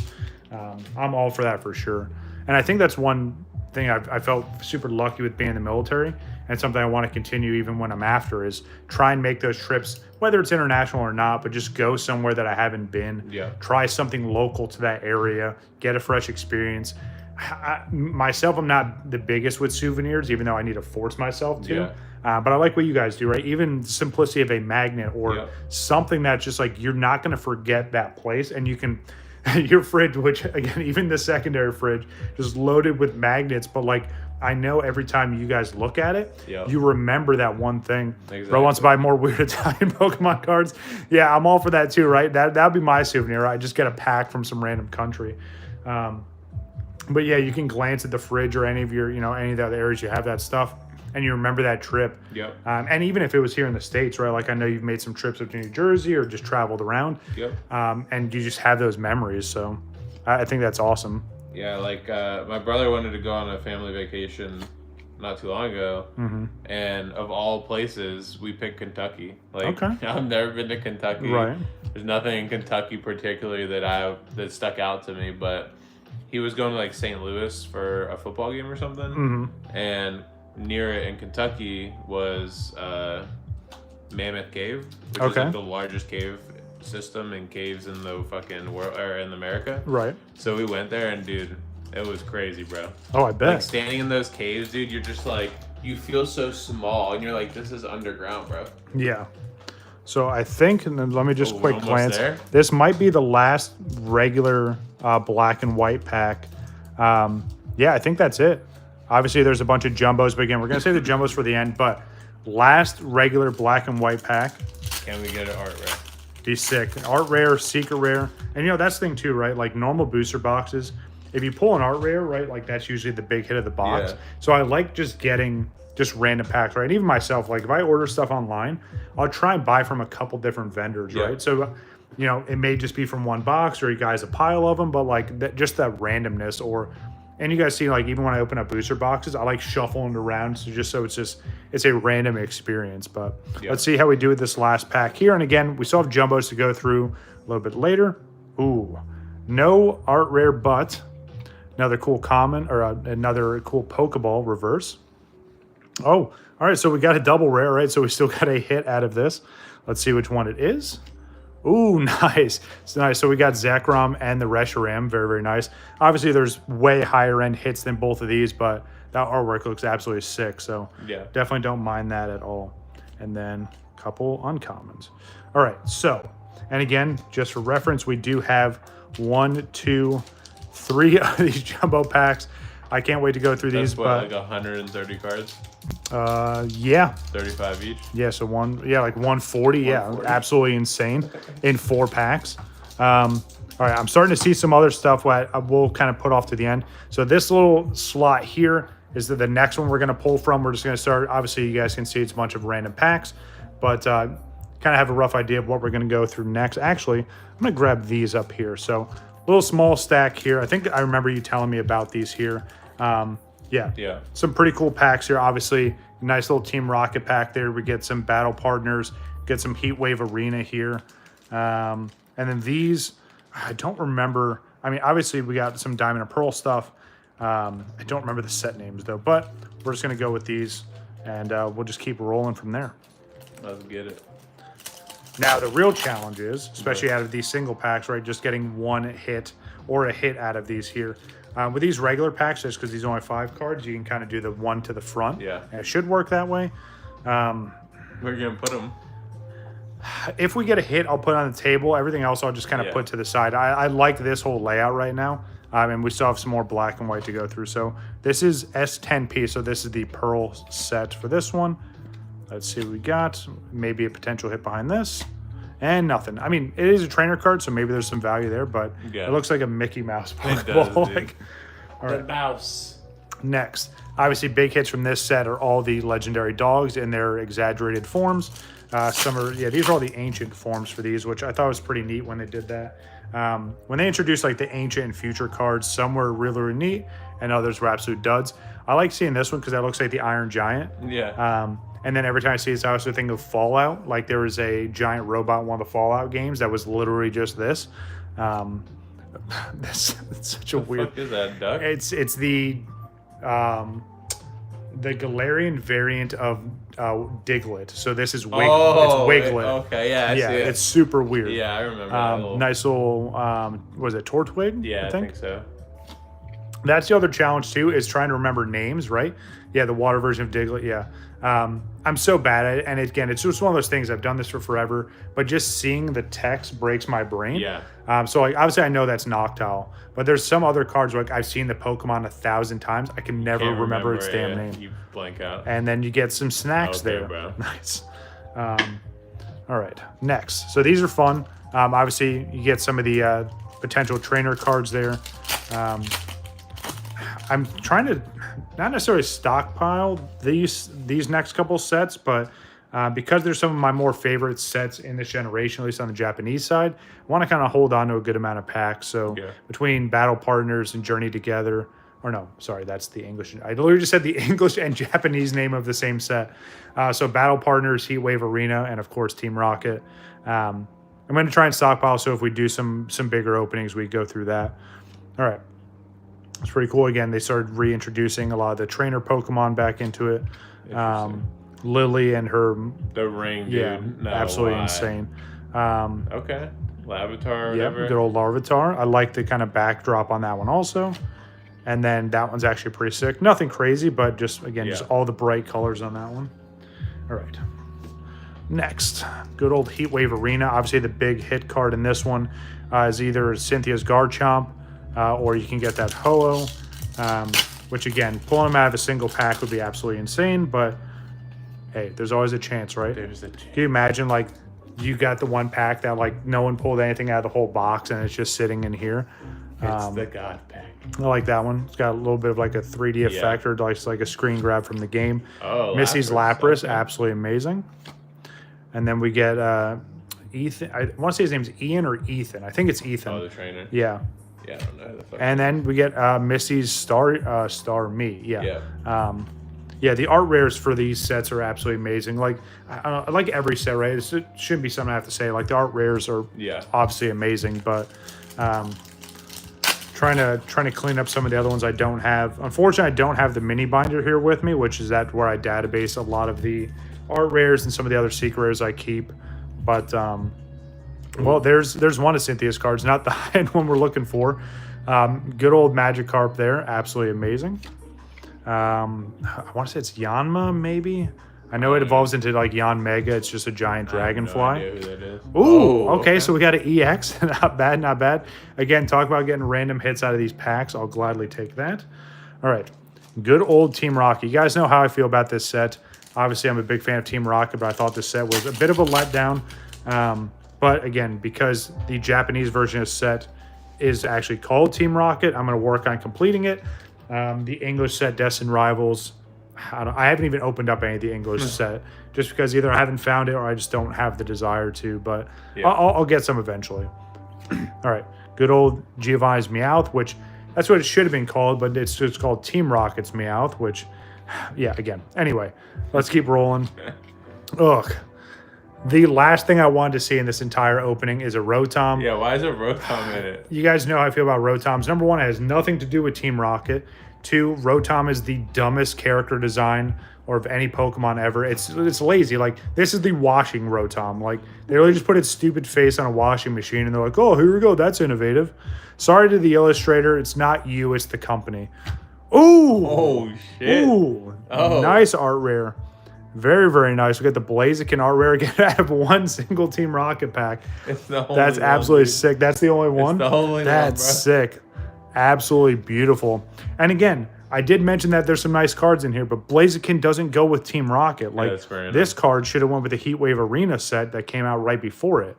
Still an absolutely beautiful card. I'm not going to hate on that, especially out of one Team Rocket pack. But again, it's just one of those oddballs where it's just like, it's beautiful, but like, how does it fit in? Like, there's I think another card like that in the Team Rocket set is Zamazenta. Yeah. It's really, really dumb. It doesn't make any sense. New kid, that's absolutely terrible. I would ban you from chat from that. I'm just kidding. Thanks for popping in though, dude. Look, so obviously we've opened up a good amount, but this is some of the remaining stuff that my buddy brought back from Japan that we're going through. So yeah, definitely want to check out the stream if you're just popping in here. Obviously, I'm going to upload this immediately after. So definitely check out the full stream. Really good conversation, just a lot of awesome packs. All right, so this next stack here, kind of just randomized here. So we're just going to start going through these. A bunch of different sets. This set I remember, this is something that we actually got from Collecticon when we went. We ended up opening up 2 booster boxes of this set, and we pulled the Lacey SAR, I think, or one of the full art trainers, which at the time was worth more than both of the booster boxes. So we did really well in that one. Let's see if we can get lucky again. Again, a lot of really cool artwork here. Obviously, we're looking for some of the higher end stuff if we can find it. Nope, we just got a peach or a nut. Yeah, well, I mean, honestly, it'd probably be either, but all right. Next, this one's a really cool set here. This is the Japanese equivalent to Shrouded Fable, which a lot of people dumped on that set because there wasn't like a big chase card. But I don't know. I really like this set. Just, again, a lot of the cool artwork. This is the set that had the, what was it? I don't know, drawing a blank, but it's like a 3-part art rare set. A little Rowlet just fits perfectly in the tree there. The engine Pokemon, absolutely hilarious. Mean, dude? You got Persian there, and nice, good old Genesect. What? 1 second, sorry. Yeah, You're good. Ooh, nice. I was gonna say it's always so weird to see something like Genesect right there be like a normal ass card. Right. Because when I never really saw Genesect other than Pokemon Go. Okay. And he's like a mythic in Pokemon Right, Go. right. So I'm like, why is like a mythic just a random like common card? It's always funny when they cycle that stuff too, right? So like there'll be cards in, let's say, like the first 2 sets that are like ultra rare, so they have a secret rare variant. The very next set's like, oh, you're an uncommon now. It's like so weird. How they decide that makes no sense to me. Yeah. But then you get Pineco with just one single attack, like absolutely amazing. And then you get a beard trimmer. Nice. Again, just like the randomness behind this is hilarious. Another one of these sets here that focuses on a lot of the future Pokemon. And that's the other thing I like about Japanese packs too. Like the whole booster box just has one pack art, right? Yeah. The English sets have a lot of the different variants. But I think they just keep it simple that way, especially the box art. I don't know, it's just really, really clean. You got the yellow Oricorio. I don't like any of those. Pokemon is so weird. Yeah, you get good old Porygon 2 there. It's one of the, Tinka Tank or Tinka Tough. There's like 4 different iterations of this Pokemon. And we get Orbeetle. That's the other one too that they added in the Team Rocket set. It's like Rockets or Beetle. It's like, what the shit? No, absolutely not. It makes no sense. Again, you guys have seen my rants on Team Rocket stuff. I'll stick with my completed English and Japanese original Team Rocket sets. You guys can have the newer ones. But yeah, there's just, I don't know. There were so many disappointing choices in that set. This is so funny. So this is Dunsparce's Evolve form. They literally just called it Dunsparce. And they just literally gave it an extra segment in its body. What's the point? Great question. Lazy. Yeah. There's like, hey, let's just have it evolve and be the same thing it was before. Ooh, nice holo there. It's so weird seeing the regular holo patterns in this gen after seeing all the black and white ones. But not bad, not bad. I'll put it off over here. All right. Dunsparce, most useless Pokemon in existence. Yep, right next to Rotom for sure. You know, it's so funny. Like people always dumped on Magikarp, but at least Magikarp evolved into one of the craziest Pokemon ever. Dunsparce literally just got another part of its body. Also, Magikarp is good comedic relief. Right, exactly. This one's like Saitan or Satitan, and ooh, all right, nice. Got another EX there, very, very nice. At least Rotom could be a phone or appliance. Yeah, I get it, but like, so this one is, it's like, I want to say this is Wu Chin, or it's some kind of like mythical, but it's literally just a stack of leaves with like a creature underneath it. It's so weird. It's almost like Mimikyu, where like it has like that veil on, but this one just hides in a pile of leaves. Yeah, definitely weird for sure. All right, let's keep rolling. We gonna pull that Umbreon? Dude, I hope so. Especially with some of the EV packs we have, dude. If we can pull any of the evolutions, it would be sick. Good old Pangoro. I love this one because just a little cool little, you know, little dude, and then he evolves into this giant evil bear. Yeah, look, he went from that to this. Like, that's pretty awesome. All right. I don't remember that one. That's not Winglet. That's, I don't know. It doesn't matter. Ooh, one of the creepiest Pokemon in all the Pokemon lore. Same thing with its first form. Its description on the bottom loosely translates to it's notorious for taking kids that are lost, whether out in the woods or out in the city, and it captures them. It literally abducts kids, but keep printing those cards. That's why. Yeah, it's literally the darkest like Pokemon lore, and there's some pretty jacked up things, right? Especially like the original like thought process behind Team Rocket, which like they literally just used to like beat up trainers and take their Pokemon. Matt asked, "How's the jet lag?" It was pretty non-existent on the way there. Ooh, nice holo. And if there was, like for me, I was good on the way there. So was Jesse. And the kids, if they had jet lag, we had a car, so they just slept while we were driving. But honestly, coming home has been pretty bad. Part of the reason for me that it's been bad is that, well, we had an extra long layover in Chicago. It was like 9 or 10 hours. That was terrible. Yeah, that was insane. But on the long flight from Japan to America, I didn't get to sleep. I don't really know why. I wasn't really tired, I guess.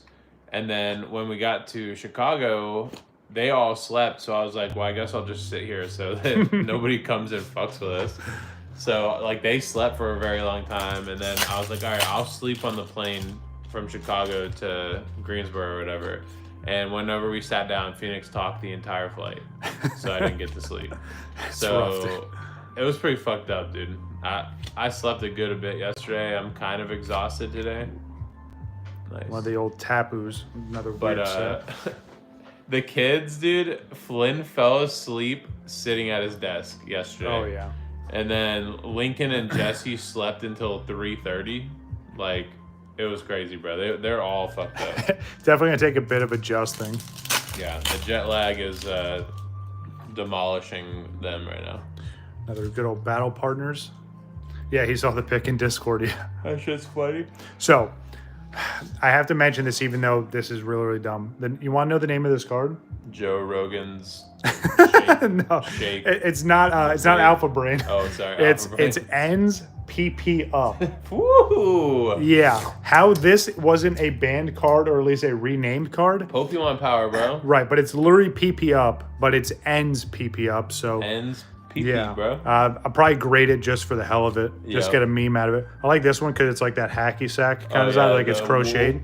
They're crochet, yeah. All right, and sack, bro. Ooh, nice. Snorlax. Get Hop Snorlax. Slurp someone up. Right, dude. They didn't do a art rare for Snorlax, which was such a miss. Like especially having hops. Thought that was definitely a missed opportunity. Still pretty cool holo though. Obviously, he's all kinds of pissed off. Yeah. But yeah, definitely a missed opportunity there. Got another one right behind it. You know what, dude? What's up? Let me get my Coke. Yep. Might as well drink it before the kids. Right. My last Coke ever. Nice. We get Ends Zora. Good old, what is that, Sentret. And nothing. All right. Back into the pile again. These are random. I wasn't going to shuffle them around and move them. Just kind of pull them as I see them. Yeah, these are the ones from the gas station. We just go in and be like, give us as many as we can get. That's amazing. And again, that's one of those things where like I would do the exact same thing. Like I don't care what packs it was. It's just something to open. Exactly. Oh, that's what it was. The Dusclops. Like it's evolution lines in this one. You can get the art rares. Weird Kufant just carrying rocks. And then Cassiopeia. There is a really cool SAR from this set where she just has her hood on like in front of a computer. Is that a ninja? No, it's just where a chick in a hoodie. Okay, I see it now. Which is so funny because like that's not her actual name. It's like her alter ego. Yeah. I can't think of what the character's actual name is, but yeah, for some reason when they came out with some of these later sets, because that's one of the female. She's not protagonist, but she's one of the characters from the game that like has all the Eevees, and that's her big thing. She has the Eevee backpack. But then they're like, oh, let's make it this alter ego that's mysterious. It's like, no, it's literally the same person. Beware the bear, super creepy bear. Was it NK and nice little holo there. Got the, Dusclops, I think? Yeah. The final one? Yeah. All right. 93 minutes so far. It's going by quick. Still got plenty more to go through. So definitely hang out if you can. If not, feel free to pop back in. Again, I'm going to upload the stream immediately after this, so should be fun. All right, good old Zubat, one of the most annoying things to run into in a cave, and nothing. What is that? It's Xerneas. Okay. Yeah. I was like, is Good that old a XY? fucking shiny Moltres? Right. Oh, no, I'm sorry. That's Yveltal. Xerneas is the... Yeah. It's the other... From X and Y, right? Correct. Yeah. The fucking, like, deer thing? Yeah. All right. Good old Crobat. We have Toxicroak. Oh. Nope. Yeah, we don't care about you. So many times I've done that with like crazy expensive cards and it just never fails. Good old Horsey. I like that one. Nice, bright, and vibrant. Some cool color. And a good old Hypno. It's Hypno. I called it. Remember when I said Hypno? I called it. That's amazing. Just 20 packs later. Right. All right. Let's see what we got here. Back into Stellar Miracle. Some of the set names are always just... I like this one. Go Phalanx. I'm always curious how they come up with these set names. Ooh, another art rare. Very, very nice. Yep. And he's sitting on his evolved form, so he's sitting on top of one of the Interesting. Gavanchel, I think its name is. All right, dude. Thanks for coming by. I will see you later. See you, bro. Hopefully, you're still getting all settled in. All right. Hit me up when you want to play some Mario Kart. Definitely. We've been playing, and man, Lincoln's been grinding, dude, for sure. The kid has so many racers and so many outfits unlocked. Yeah. All right. Nice. We got an art rare out of that one. I'll gladly take it. You know what's so funny? The English version of this set had the really cool Squirtle and Bulbasaur art rare. They didn't put it in the Japanese set because they were part of a special deck box. So like because they had the Charmander with it also. So I remember when this set first came out, people were like, "Oh, I can't find the Squirtle, I can't find the Bulbasaur." It's like, yeah, it's not in there. That's why. That's crazy. But yeah, absolutely beautiful cards. I think on the English side, I pulled both in the same opening, which is nuts. Oh, there's Joltik, bro. Yep, good old Joltik. You get Score Bunny. You get Clink. It's either Clink or Clank, and then they evolve into Clink Clang. Ooh, Dosh Bun. Okay. That one's cool because, again, like it looks like an anime style artwork on that one. Nice EX. So, hey, even these random packs, right, we're still getting some good hits, which is nice. Still better than the 151. Yes, this is definitely better than our 151 opening for sure. All right. No idea who that is, so let's keep rolling. What's that? Like Finn something. Of course, it's a fish name. I'm We gonna get say Pancham. Seadra, even though I know it's not Seadra, from the original. Again, don't remember this one either. And ooh, okay, so 2 art rares back to back. Oh no, not art rares, but we still got 2 hits back to back. Yeah. Was that Lydian? Well, that was back to back to back. Oh yeah, we did get 3 hits in a row. Yeah.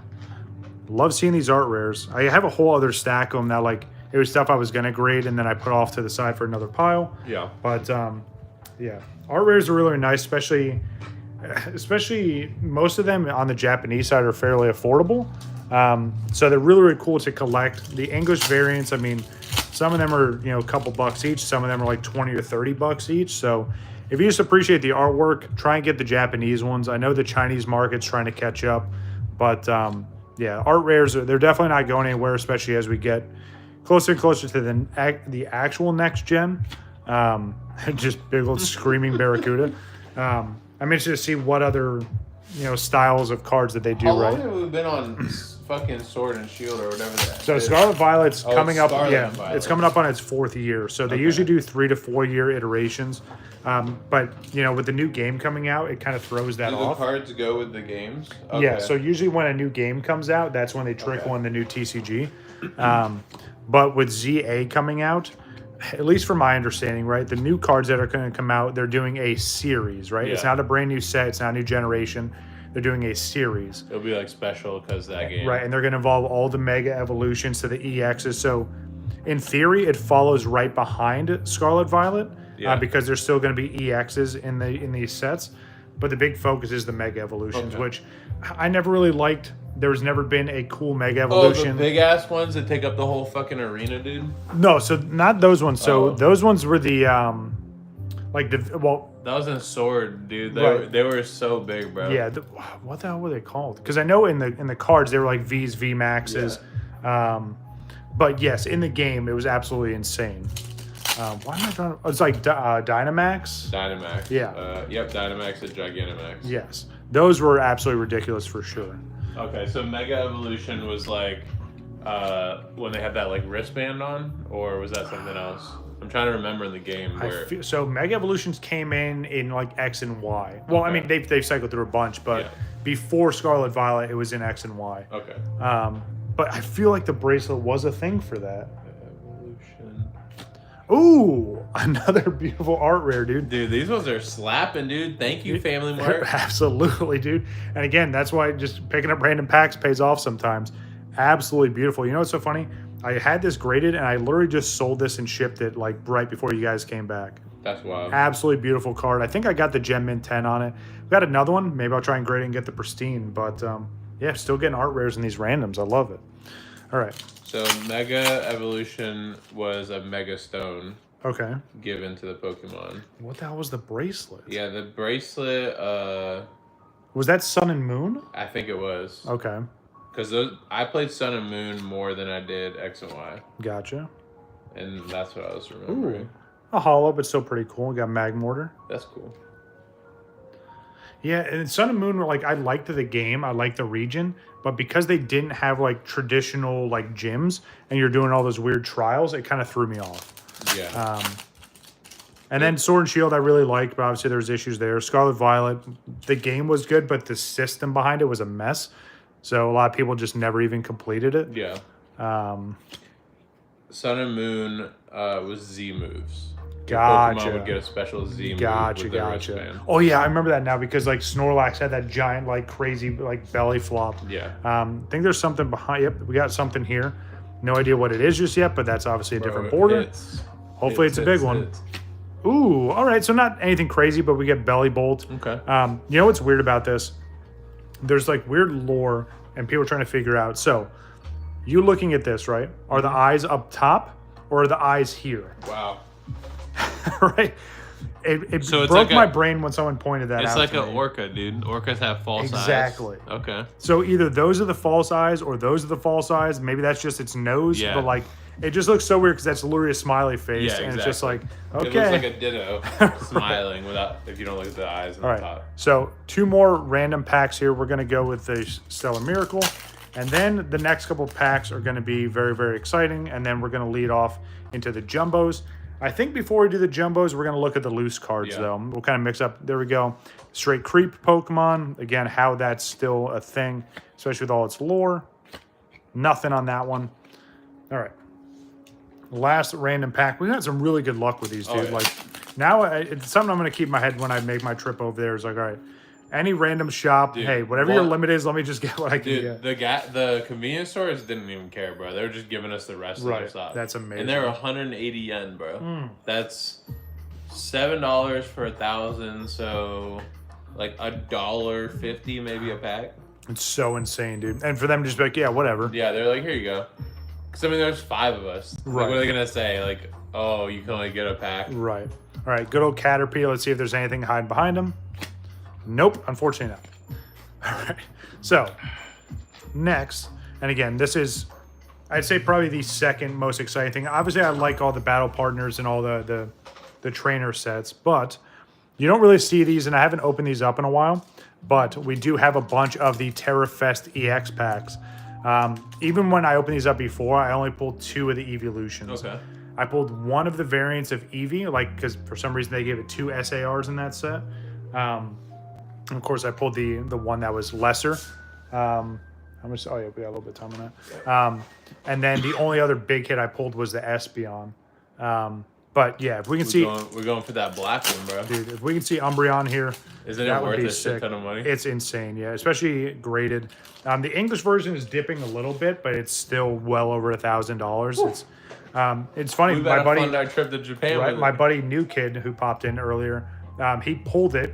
He literally, reached out to me. He was overseas at the time. Yeah. I think at the time raw it was like $1,500 or $1,600. Absolutely insane. All right, so again, TerraFest EX. There's a pack trick to this. I think it's 3 or 4 off the back, but we'll just test it with this first one, and then we'll kind of go through it. So this one here, guaranteed to get hollows or better. There's going to be EXs in here, so there's a good mix of stuff in these. I'm going to try and keep these somewhat organized because there's there's so many different card variants you can get in these. All right, so we get a hollow here. Hollow, and yes, I'm going to slow pull some of these, so obviously there's potential to get some big hits. All right, so we got a double rare here. Obviously, it's going to be most likely one of the evolutions, and I was completely wrong. It's the matcha, like corrupted matcha Pokemon, which is super weird. Let me move this over just a little bit, slide these up. There we go. But most of the EXs in this set are obviously going to be evolutions. Ooh! What do we get, bro? Is it? Dude. Is it the first pack?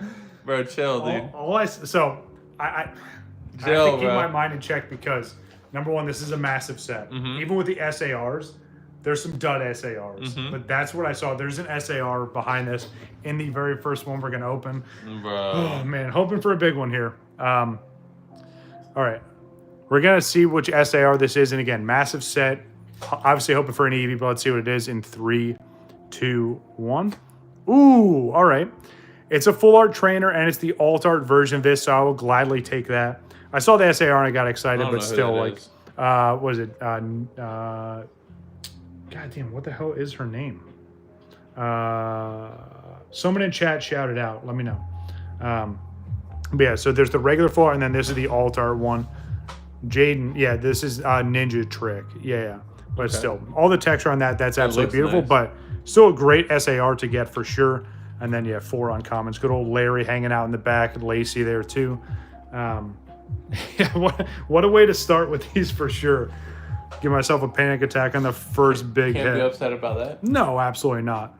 Absolutely beautiful card for sure. All right, we'll lay that off to the side. And again, yes, there's plenty of black and white on the table, but I want to leave that there because we still have more to go through. So there are chances to pull God So packs. it's pulling 4 from the back then? Yeah, but what I always do, I peek here because if it's a God pack, it's Okay. going to be something different. Yeah. I think there's Janine. Thank you, Wabbit. Appreciate you. So there's a couple different God packs you can get. You can get one that has like a bunch of Pokeballs leading to Master Balls and then a big hit. Obviously, the one you want to get is the one that has all the evolutions in the high end. That would be crazy. So let me do this and peek there. All right.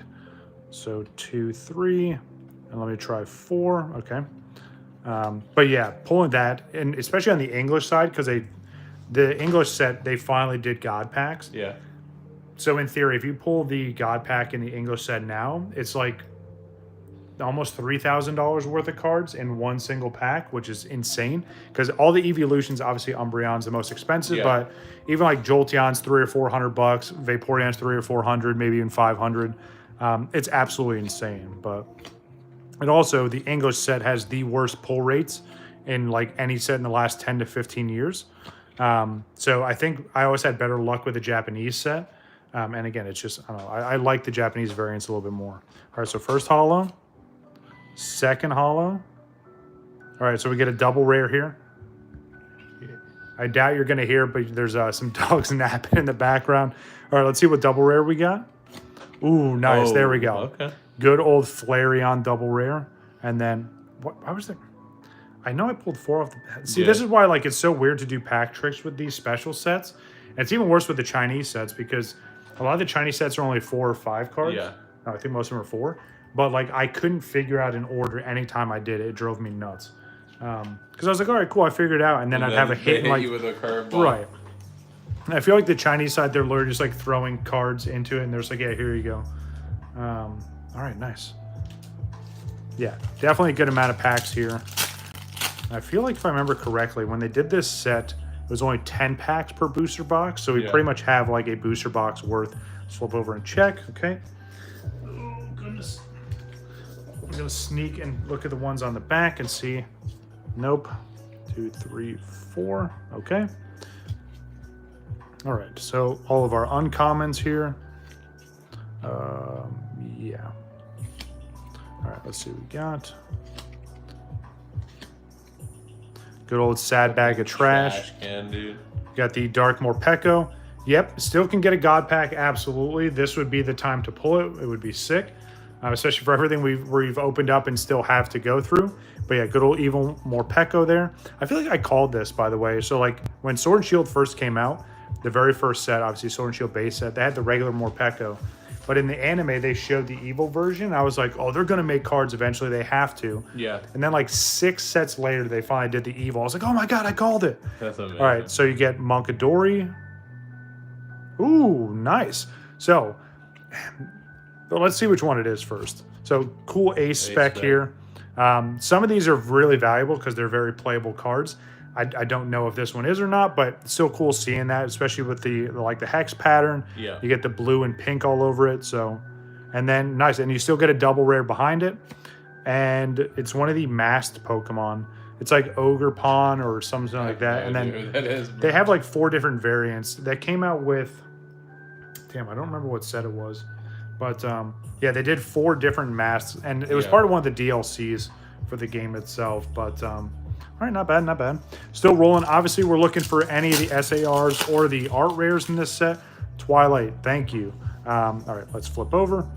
Nothing. 4, nothing. And you get the good old Afro Buffalo there, good old Bouffalont. One. Oh, there's an energy. There we go. So only the Finally second saw energy one. all day. Every time I see this, I think of Dragon Ball Z with like Yeah. the Dragon Ball Finder. Was that like snatch energy or quick grab energy? I don't know. We get Totodile there. My second favorite water starter.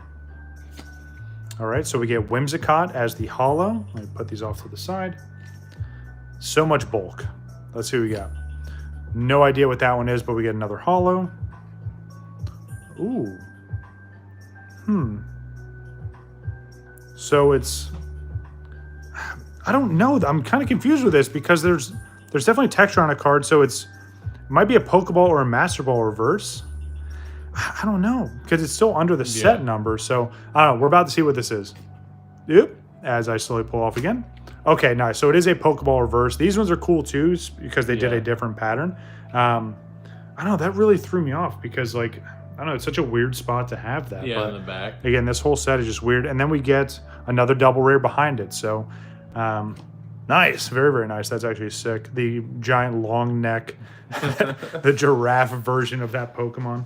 But yeah, that's what they did with these two. Like this version of them, they're all textured for the Pokeballs and the Master Balls. Oh man, That looks cool. I'm out of my perfect fits, but luckily I have some of my regular sleeves. Are these perfect fits? Let's see. Nope, they're textured on the back. So they're like these ones here, which it's fine. Again, it's more than enough. And then obviously I have the giant stockpile when I get to the house, so I can always go back and add to them later. 110 minutes into the stream. All right, let's see. God pack potentially? Nope. Negative. Let's see what we got here. 1, 2, 3, 4. Whole bunch of nothing. I won't say a whole bunch of nothing. Obviously, there's just still some great cards in this set, but I think I've opened up. I don't know. You guys remember how many booster boxes? Probably, I don't know, 6 or 7 booster boxes. Some of the booster boxes, I actually got lucky. I got a Secret Rare and an SAR in the same box. Or I got like a gold card and a Secret Rare, which that usually doesn't happen. I don't think it's actually supposed to happen, but all right, let's see what we got. Good old Wiglet again. First holo. Got the ancient form of Koraidon. Nice, good old Alakazam holo. That's pretty sick. I'm glad that they brought back Kadabra after all those years of that stupid dispute with the magician, right? How they were able to lock down that specific phrase and penalize anyone who used it is the dumbest thing ever. And let's see what we got here. All right, just a double rare, but let's see which one it is.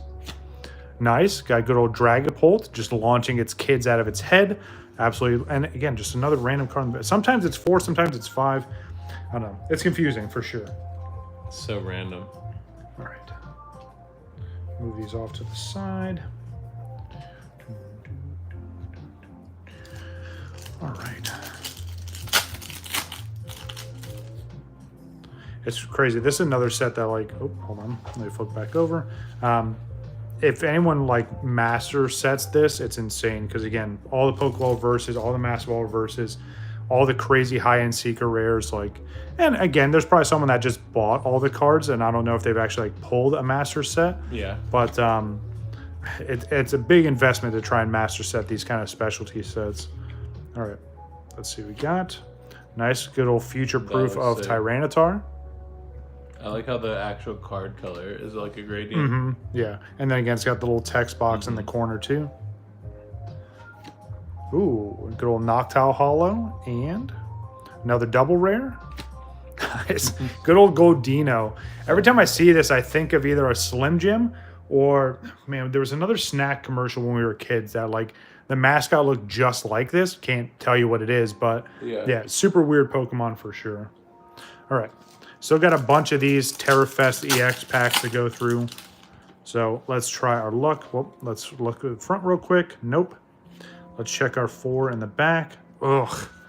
Terrible start here. Good old Fan Rotom. You know, I'm not one to like cut cards and crinkle up cards and damage them, but like this is the one exception to that like I'm going to start stockpiling these, and when I'm having a bad day, I'm just going to start crumpling Rotoms.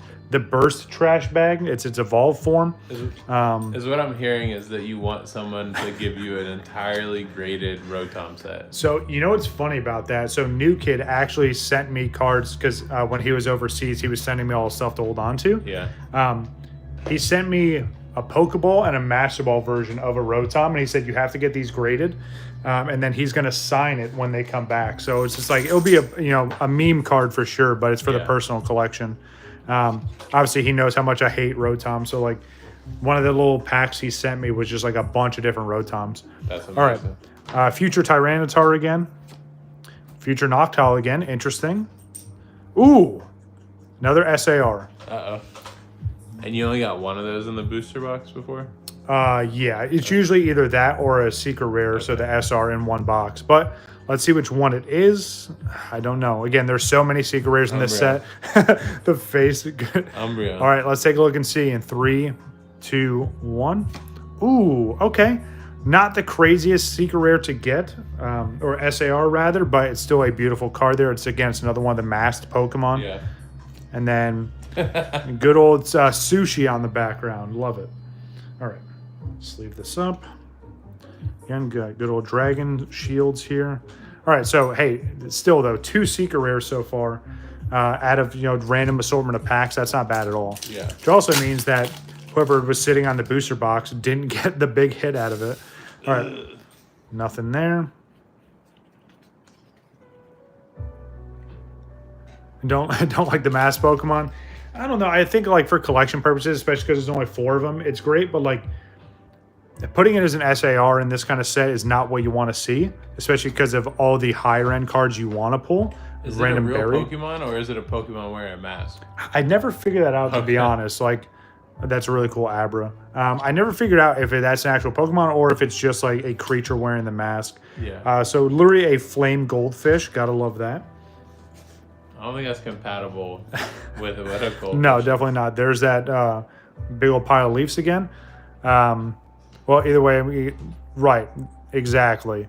I think it's the same one. Gotcha. All right. Another double rare here. Let's see which one it is. All right, nice, very nice. We got the it's Pokemon. Okay, so it is a Pokemon wearing different masks. Gotcha. Oh well, I guess that makes sense because like the base name is Ogerpon, and then okay, interesting. But a ancient version of. Oh my God, what is that Pokemon? I'm gonna drive my. I need that thing to pop on the screen. Like, who's that Pokemon? It's Who's that Pokemon? Man, it's gonna drive me nuts. It's all right. We'll keep rolling. Again, seeing the language there just breaks my brain on Pokemon I've seen hundreds and hundreds of times. All right, nothing on the front. That's a big tell on these two. If we get a God Pack, you'll see the rainbow borders on all the sides there. So yeah. It's gonna look just like that as we flip the pack over. All right, I love this one. It's so funny because like the regular version of this Pokemon, a lot of people thought he was carrying like a little like a little pillowcase or something. He's actually holding his tail. What? Yeah.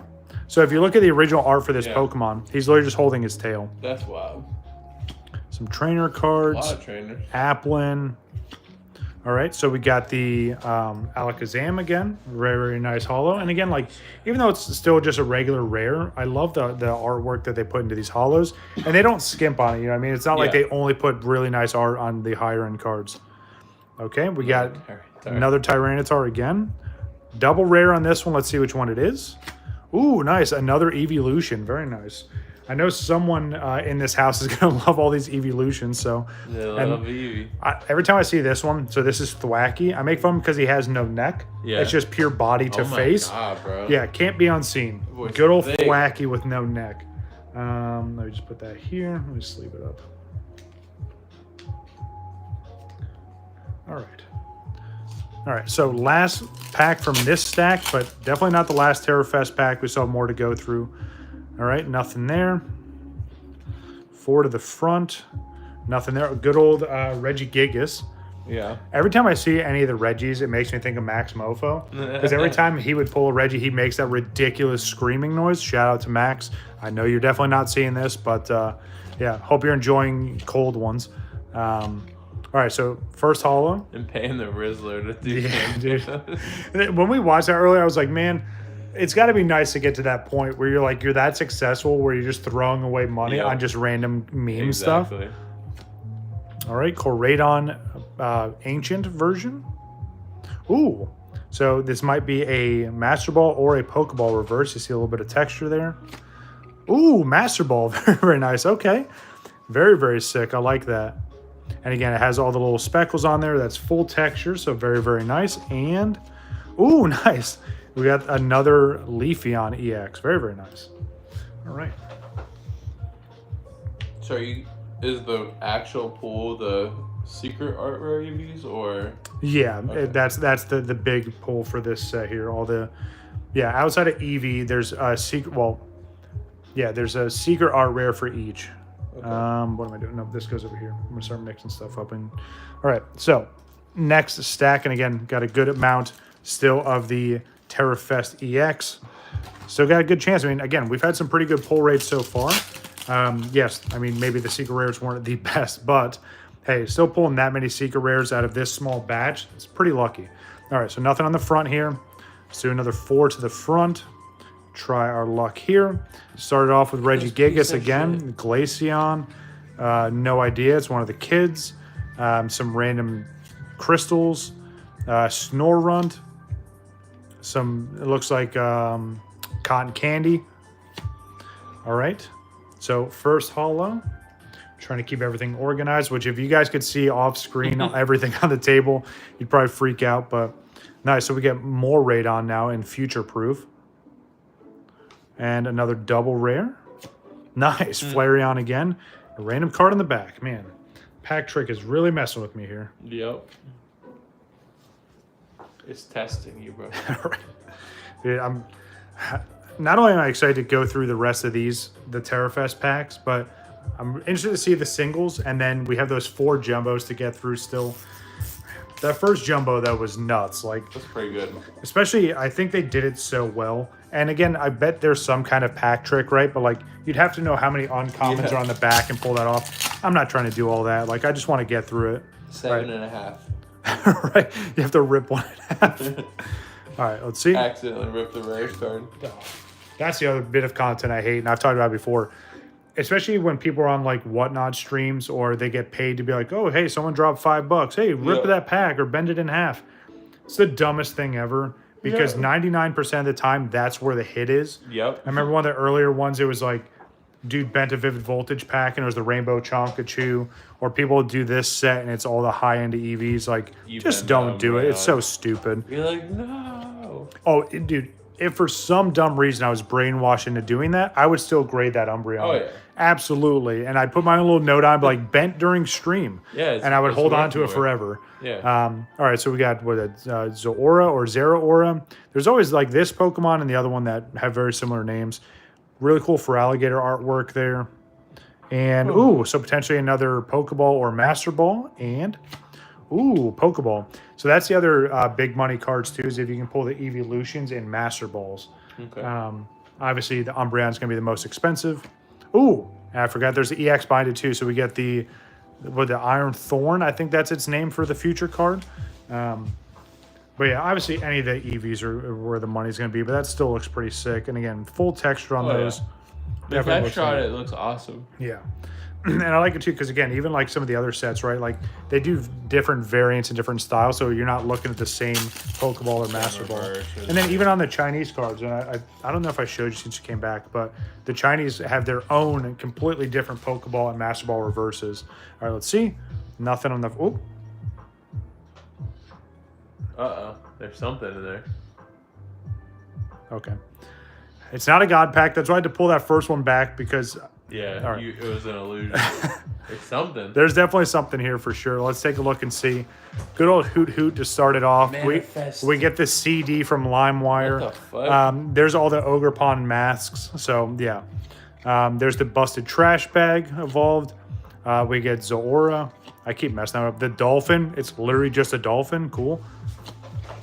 All right, nice. Cerulege. I like this guy because there's a fire version of him as well, which is named Armorage, but...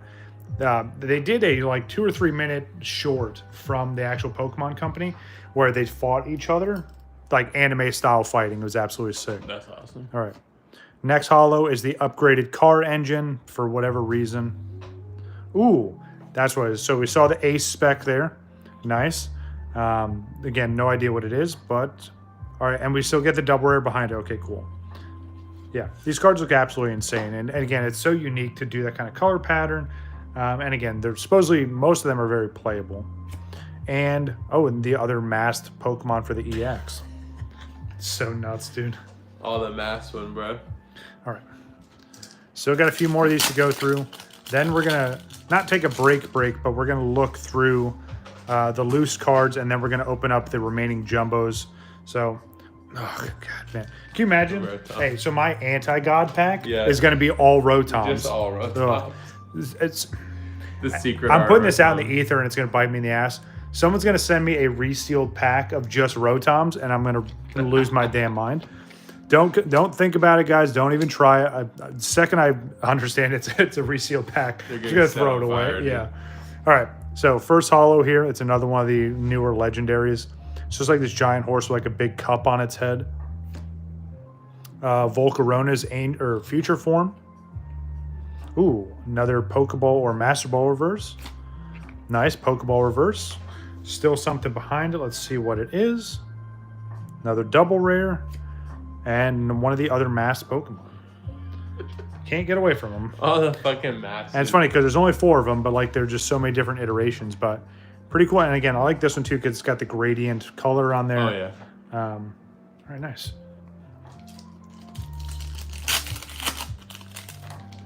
All right, come on. Nope. Give us something tasty. Nope. I think we're starting off with a dolphin. Yep. So the dolphin evolved into another dolphin. Love that, right? Who would have guessed? Yeah. And it's funny because there's another form of this where like he has like actual arms. And he just like, there's artwork where it looks like he's just like punching through it. Just catch and release. You got a little cage there with the net. Yeah, for the dolphin. Leafeon. Right, exactly. We got Wiglet. Don't remember that one. Oh, that's like cottony or something. Okay. Yeah, actually, that would make a lot of sense. We get Dreepy. First holo, we get Relicanth. Again, really cool artwork on that, even for just a regular card. There's that mythic Pokemon, just big old pile of leaves. Ooh. Another SAR. Just going to set that down for a second. Umbreon. Dude. Ugh. If we pull the Umbreon, I'm going to have to step away for a second and get my shit together. Go for a little jog. All right. Third SAR out of less than 20 packs. Absolutely insane. But here we go. 3, 2, 1. Ooh! Oh, buddy. Oh, still a good one. Good old Leafeon. It's That's absolutely beautiful. Yeah. And again, it's got the rainbow border on it. Absolutely beautiful. It's got the crystal crown of all the different things there. Where's the perfect fit, bro? Yeah, I know, right? I'm going to take it off one of these other cards here in a second. That's what I'm saying, dude. Very, very nice. So there we go. Very big hit. I will gladly take that. Yep, I'm going to do that real quick. Let me take off. There we go. Definitely getting double sleeve treatment here. Absolutely beautiful. So my third evolution SAR that I pulled out of all the stuff I've opened. There we go. Hopefully it's not the last one we see, but I'm not going to complain about pulling that. Just absolutely beautiful. Nice. All right, let me sleeve up the art rare I just took the sleeve off of. But again, 3 SARs in less than 20 packs is kind of insane. Very, very nice. Again, look at it one more time. And again, we'll do full recap once we get to the end of all the greatest hits, if you will. But looking real good so far. Now, the chances of pulling another one is going to be insane. Saw an Umbreon, bro. It's an Umbreon. If you can see through the packs, dude, I need you to help me out with any opening going forward. I got X-rays, dude. That'd be amazing. Good old dual blade there. It's only just 2 swords with eyes on it. Love it. That's why. There's the bracelet again. I don't know. It looks like a Pokeball, but it's not. It's got the little... It's a training Pokeball, bro. Right. You got Sylveon. It's literally a Tumbleweed. Like, what the fuck? Gotta love it. Was it Belton or Bolton? Yep. Ooh, nice. So we get Vaporeon Holo. Obviously, if we can get any of the Pokeball or Master Ball reverses for the evolutions, that'd be nice. Ooh, got Zeraora. Another double rare. Nice. was that Iron Galleon, I think it is, something like that, and random card on the back. Drives me nuts, dude. Why is it inconsistent, bro? I don't know. I truly think it's me, and I'll chalk it up to being me, but... Nah, all right, so we got 3 more of these. So what I'm going to do, because we were talking about him earlier, and obviously he doesn't do Pokemon content anymore, we're going to do a good old Max Mofo Mega Pack. So what that means is you just take all of these and you just stack them on top of each other, and then you weed through it. So if we get a God Pack, it's going to be blatantly obvious that we just have a random God Pack, but yeah. So what is this, 21? Yeah, how many cards are in these? These are 10 cards you see. So 30 card stack here. It's like we built another jumbo pack. It's a jumbo right? pack. I feel like that's going to be something that, because they're so successful with black and white, they're going to do jumbos for other sets going forward. Yeah. Which, hey, I'm all for it if you can find them at a fair price. But here we go. Of course. Custom jumbo pack here. Let's just rip through them and see what we got. Obviously, I didn't shuffle any around, so the order is going to be all kinds of weird. But, all right, here we go. See if we get any big hits out of these last 3 packs. Pokeball or Master Ball, potentially. Nice. Got it. Wait. Did we just get her? I think we might have pulled this one before, maybe. Ooh. Okay. There's another SAR. So the dolphin guy I was talking about. There's the 4th SAR. All right. Wow. So much for me trying to just mega pack this. We pull another huge hit right away. I'm just going to set it here and let's just keep rolling. See what else we got here. Weeding through some of the other, I won't call it trash, I'll be nice and call it bulk. Okay, Groudon Hollow. Was that no, not Unfezant. Oh, it's a Pheasantipity. It's insane. Another Pokeball or Master Ball. Ooh, Master Ball Abra. That's sick. Okay. That card is nice. Very, very nice. And a double, so that would be another big hit too, right? Get a Master Ball and then an SAR behind it. Let's keep rolling and see what double rare we got. Nice. Sylveon. Very, very nice. I'm trying to keep track of all this. All right. Just set you over here. All right. We keep rolling. See what else we can get. Man, that's so crazy to see another SAR. All right. So Hollow. And it's literally the one we were talking about too, which is hilarious. One right now, dude. I hope so. That'd be sick. We got... So... They had Duraludon evolve, and now it's called Archaludon. It's literally just a giant bridge. Another double rare. And, ooh, I think that might be it, dude. Let's see. Set you off to the side. Yep, that's going to be it.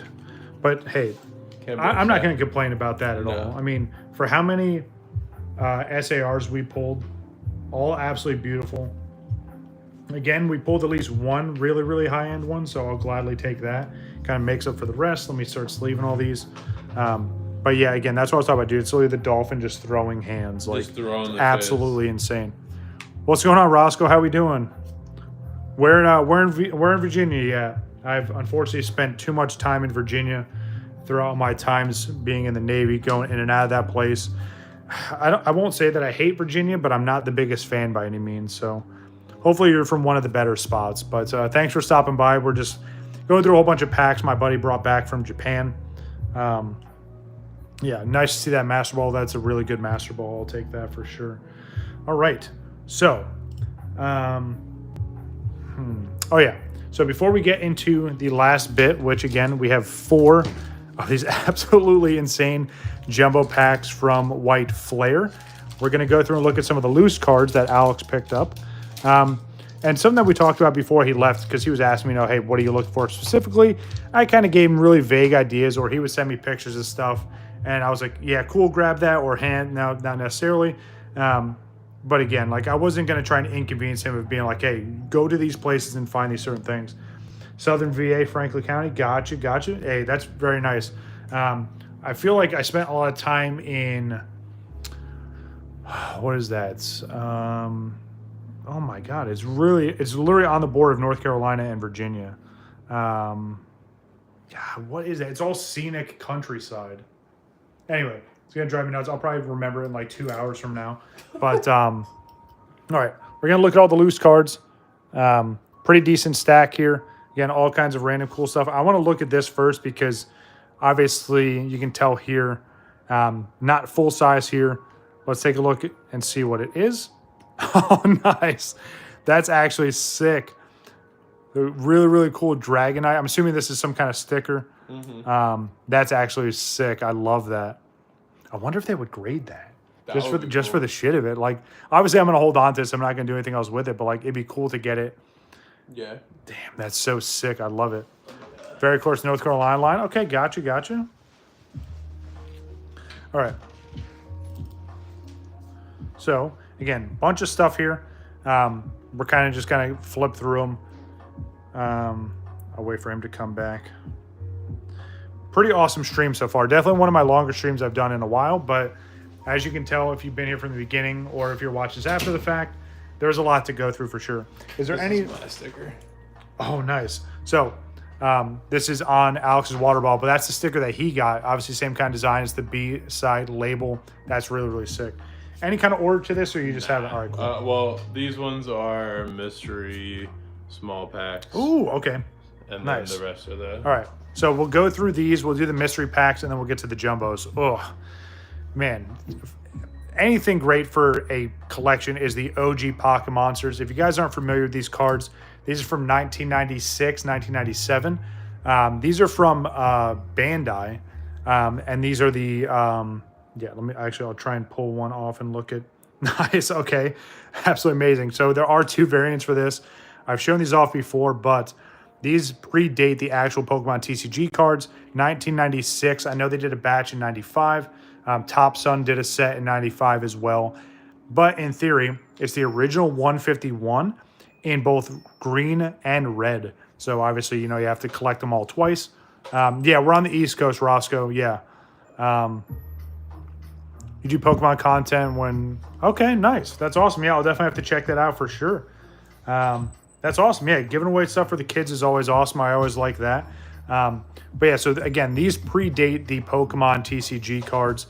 And this is a set that I'm obviously slowly working on, especially because some of the other ones are very, very expensive when you get to the holo versions. But so sick to see the Raichu in both. Very, very nice. The only other one that I would need from the older ones is the Top Sun version, which they split it in half, and it's half red, half green. Oh. Same exact art, but I think I have the Blastoise version like that. But yeah, super sick. So let's see what else we got. I'm like slow pulling these. Oh, man. So this is another, I'm trying to think of say it correctly. It's another Bandai card here. This is the set that came after red and green. So they did these and then they did this style art, which again is still sick. This is a holo. And I remember when we were looking at this, right, and you were showing me these, buying this stateside would have been crazy expensive, but even the pricing you got it for was like, I don't think it was overpriced by any means, but it was like reasonably priced, especially getting it from a Japanese shop. Yeah. And again, it's the Dragonite. It's really, really neat. Gotcha. Hey, I appreciate that, man. I'll definitely have to check out your stuff and drop a sub as well. For anyone else that's normally watching my content, make sure you guys go check out Roscoe as well. Appreciate you coming through, man. But yeah. It was like $23. Yeah, that's not bad at all. And again, as you guys know, right, any of these cards, especially for personal collection, for Raichus, Blastoise, and Dragonites, I truly don't care about their condition, and I do have some that are literally like bent. But I just want to try and collect as many of the different ones as I can. Plus, these are well over 20 years old at this point, which is kind of nuts. But they're in pretty good condition for how old they are. Right. All right, so let's see what we got next. Ooh, good old Blastoise EX there from 151. Absolutely beautiful. Again, obviously, you guys know Blastoise is my favorite. Shining Raichu, or the Shiny Raichu, sorry. This is from, not TerraFest. This one was from... Oh my goodness, I opened up so many boxes of this damn set. So the English version was Paldean Fates. Okay. I try and do it at least twice a week, Roscoe. I usually do Fridays and Sundays. Been on a little bit of a hiatus because I've been out of town. Obviously, I was house sitting for a while here with my buddy. But yeah, it's usually my schedule. Friday evenings and then usually like Sunday mornings or afternoons. So yeah, I have it all listed on the channel page. But yeah, usually when I do my live streams, man, it's gonna drive me nuts. Because yeah, it was Paldean Fates. It's Paldean Fates is the English version. God, it's gonna drive me nuts. Oh, I got it. Shiny Treasure EX. Okay. That's the name of the set in Japanese. Which is so funny because I know it's in one of these boxes. I'm not gonna waste time doing it, but I have a graded version of this in here somewhere. Absolutely sick Raichu. It's just unfortunate that Raichu Shiny doesn't look much different. Like Dragonite Shiny, it turns him green, which is crazy. I love those complete opposite ends. Oh, Radiant Blastoise from Pokemon Go. I remember when they did these, and they only did what 3? They get Venusaur, Blastoise, and Charizard. And Blastoise falls under that same batch where like it's shiny, doesn't look too different. Yeah. But you got the cool Pokemon stamp, Pokemon Go stamp, plus the Radiant cards just look absolutely insane.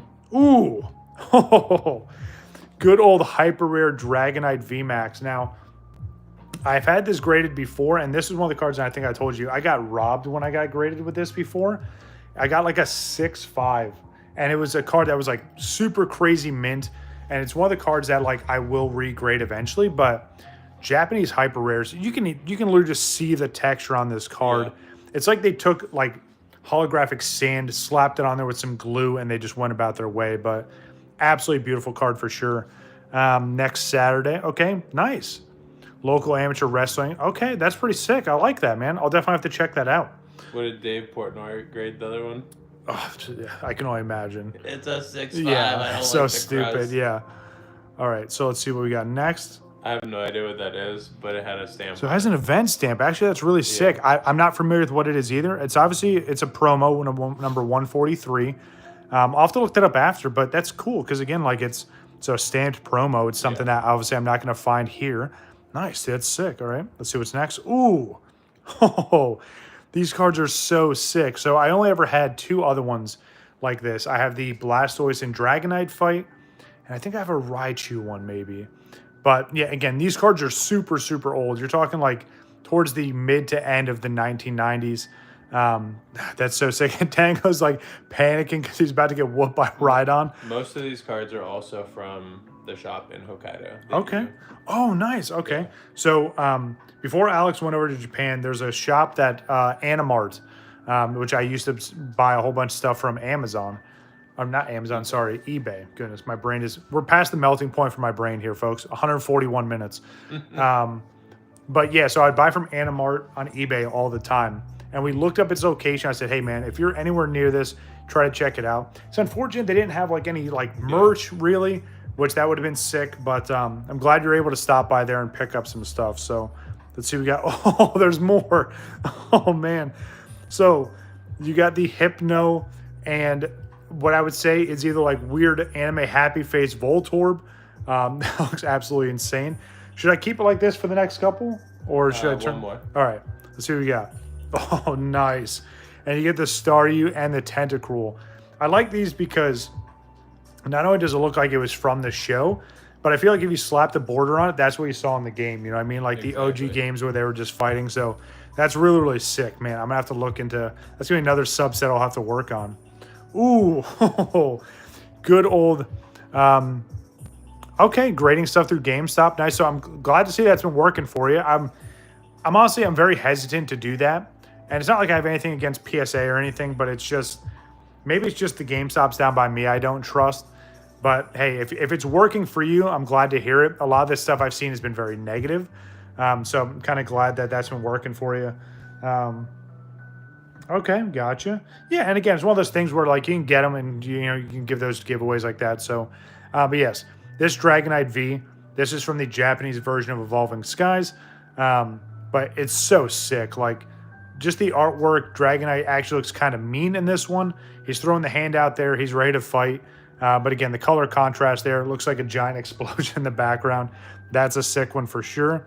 Ooh, oh man. Another vintage Dragonite here. This is the first edition. I feel like I showed this off before, but I don't think I had the first edition, right? But this card's all the way from 2008. This is from the Diamond and Pearl era. And yeah, again, with the gray borders and the Dragonite just pops in this card so well. Absolutely insane. All right, next. Ooh, Dark Dragonite.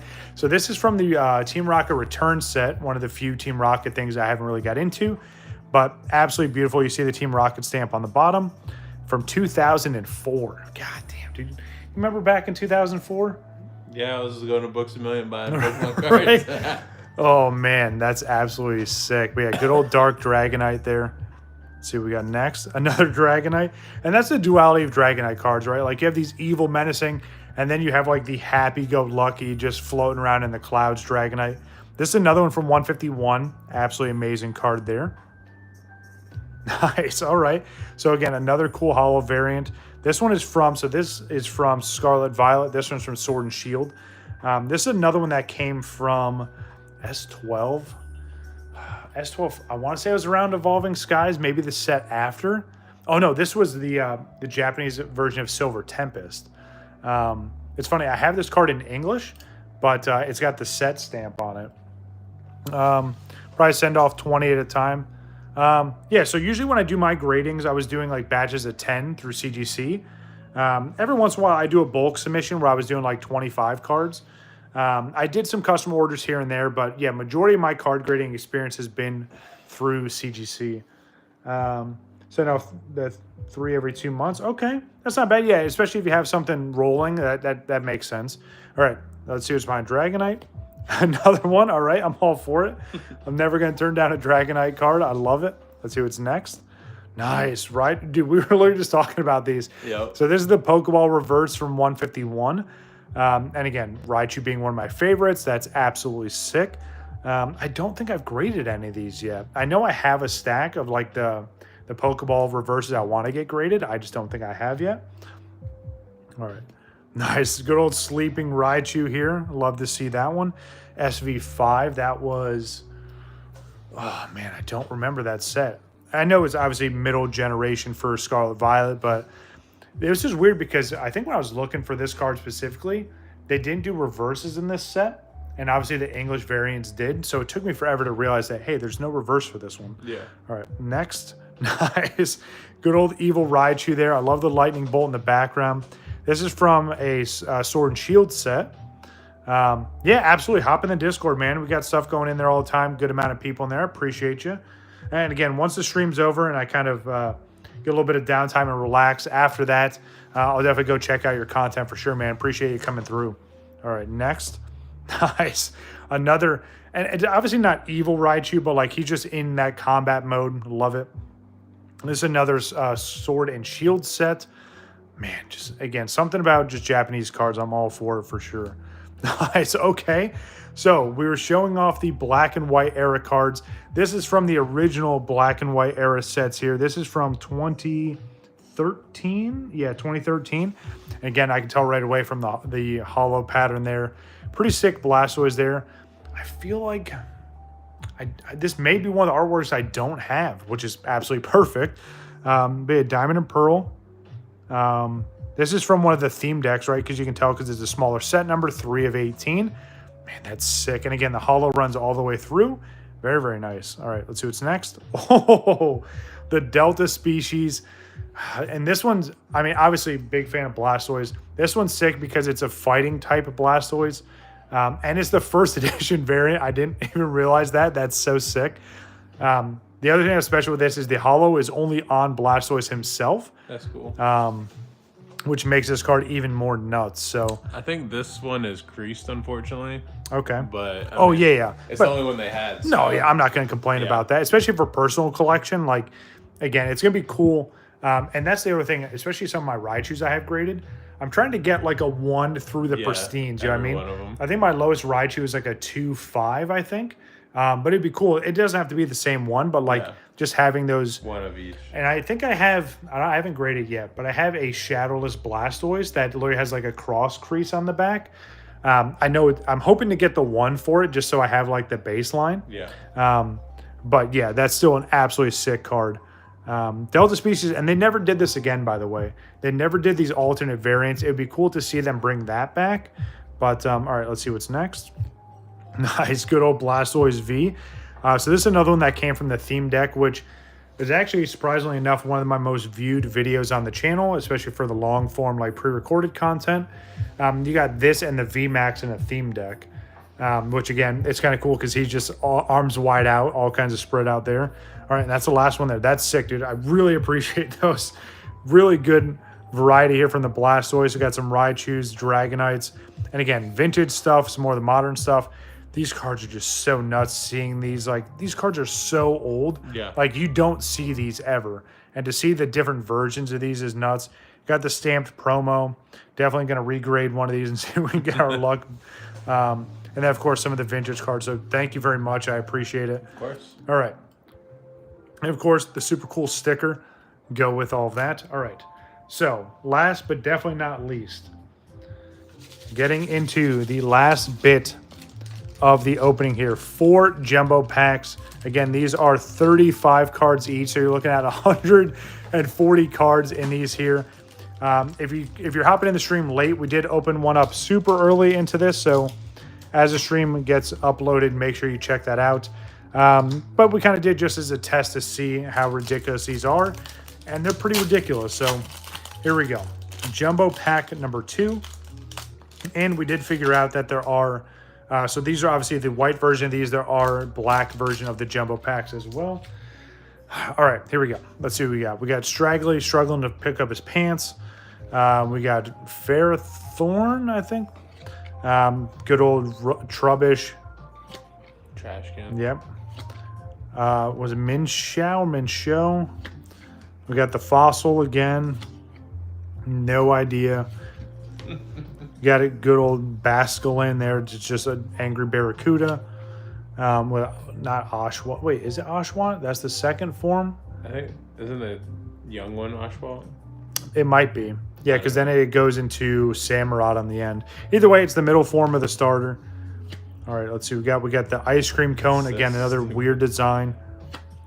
That one looks really, really cool. It's fluffy, bro. Yep. It looks comfortable. And I like how that one is one of the few that literally looks like it's hand painted. Like they just Yeah. did it on the card, put it in the pack.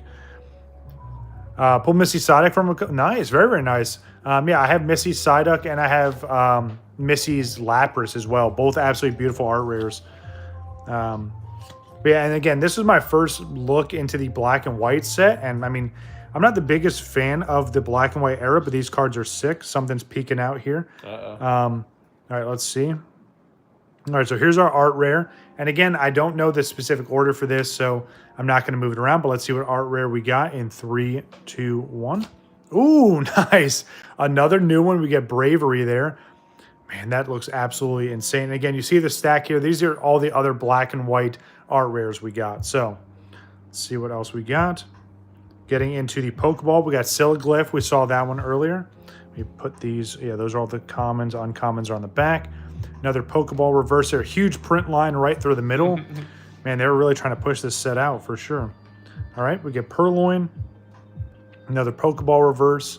You know, sometimes the reverse patterns, at least on the English side, they don't really pop on the dark cards because they, whatever texture they use. But these ones in the right light looks really, really good.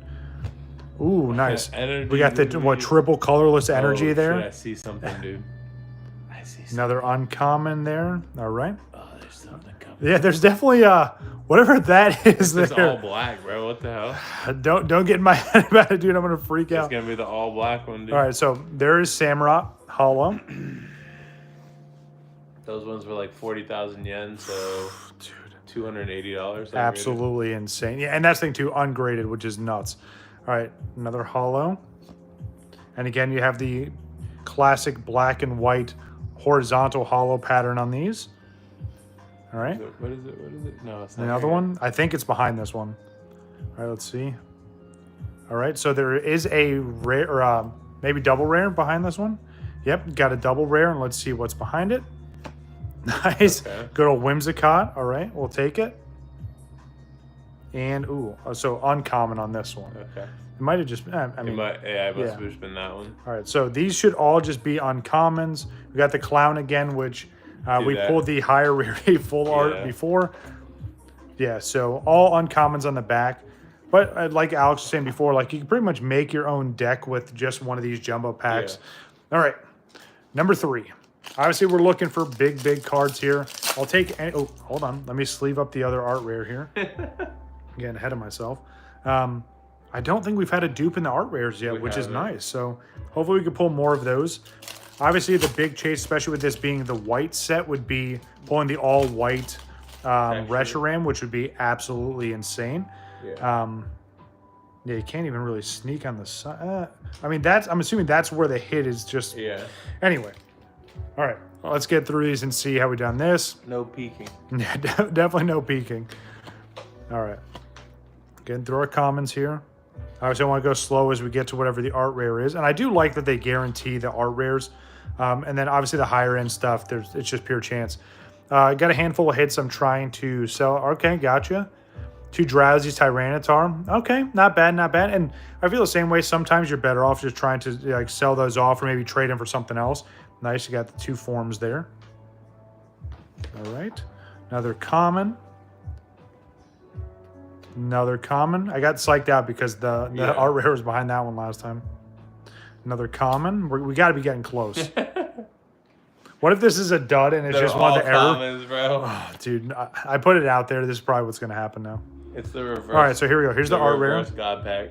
Oh, that would be miserable. Oops, all commons. It's the Trubbish pack. Oh, dude, it'd be tragic. All right, let's see what we got as our art rare. Ooh, nice. Another new art rare. And again, these are one of those where like they painted the background and then just dropped the Pokemon on it. All right, let me put all these commons down. I got to get a binder for this now. I mean, I probably have a majority of like the commons and uncommons at this point. All right, let's see what we got. Pokeball trash. Nice. Another Pokeball reverse. We did get a Master Ball reverse in one of these earlier. Oh, good old sand or sun disc. It's so weird, but another Pokeball. Dude. Ooh, nice. Terrakion or Terracon as another Pokeball reverse. All right, so now we're getting into the holos. I want to say that's... I don't know. I feel like I always mess these up, right? Because there's Tornadus, Thundurus, and Landorus. Let me sleeve up the art rare before I get too ahead of myself. I want to say might be Thunder. Nah, no, that's gonna be Tornadus. I don't know. Thundurus is sitting on the cloud, right? Is he on a cloud? Or wait, Thundurus? No, Tornadus is sitting on the cloud.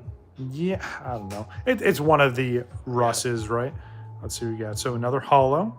We got Virizion. What we got, bro? What we got? Let's see. Spicy. Another holo. Psych this out. There's something. Let's see. Come on. Another holo. There's something. It's coming, dude. Not next. Ooh, all right. So we got a double rare. Let's see which one it is. Nice. All right. We got Reshiram again. I'll take that. Let's see if there's anything else. Nope. Uncommons. All right. Not bad, though. And again, all these uncommons. Got to look at the trainers, though. Again, there's potentially value in some of these trainers because as it being the most current set, there are some playable trainers there. All right. Number 4 jumbo pack. We're looking for that one big hit to send us off into the sunset here. This has been absolutely amazing. I lost track of how many packs total count we opened. I doubt someone's been keeping track in chat. But it's been very awesome. Again, I truly appreciate all this. I'm glad I was able to help out. I'm glad you had a great trip. And this is awesome for sure. Definitely one of the better streams I've had in a while. So, all right. And again, don't worry. Once I get back home, guys, we're going to get back into the routine. Obviously, it kind of works perfectly because most of my content I do towards the weekends, so it doesn't really interfere with work. All right, let's see. Another common. Another common.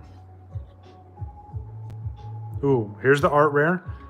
Hopefully, another different one. Again, I think there's over 100 different art rares in this, which is nuts. Ooh. Almost forgot about these. We got to do the mystery pack after this one. Yeah. Don't want to miss those for sure. All right, let's see what we got. Here's our art rare. Ooh, and that's another different one. That's crazy. Girl Purloin just super exhausted, just sitting on the bed. Yeah, I mean, at this point, you got to finish the set, dude. Dude, it's going to be nuts. I have to look up the total set list after this, but it's a big set for sure. All right, so sleeve up the art rare. Try not to reveal anything in these upcoming cards. I do appreciate everyone that came through, though, and obviously I'll give everyone shout-outs as we get close to wrapping up the stream, but we have just a little bit more to get through. But, yeah, definitely exciting for sure. All right, let's see what we got. No mega packs with this one. This pack's big enough as is. All right, so Pokeball Reverse Kling Klang.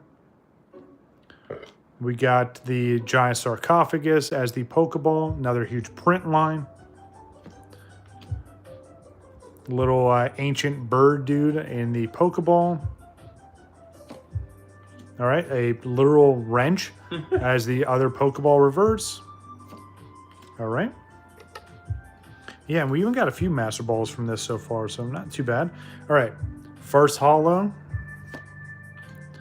Virizion again, second holo. Third holo, either Tornadus or Thundurus. Fourth holo, the Sarcophagus once again. All right, potential big hit right behind this one. Let's see what we got.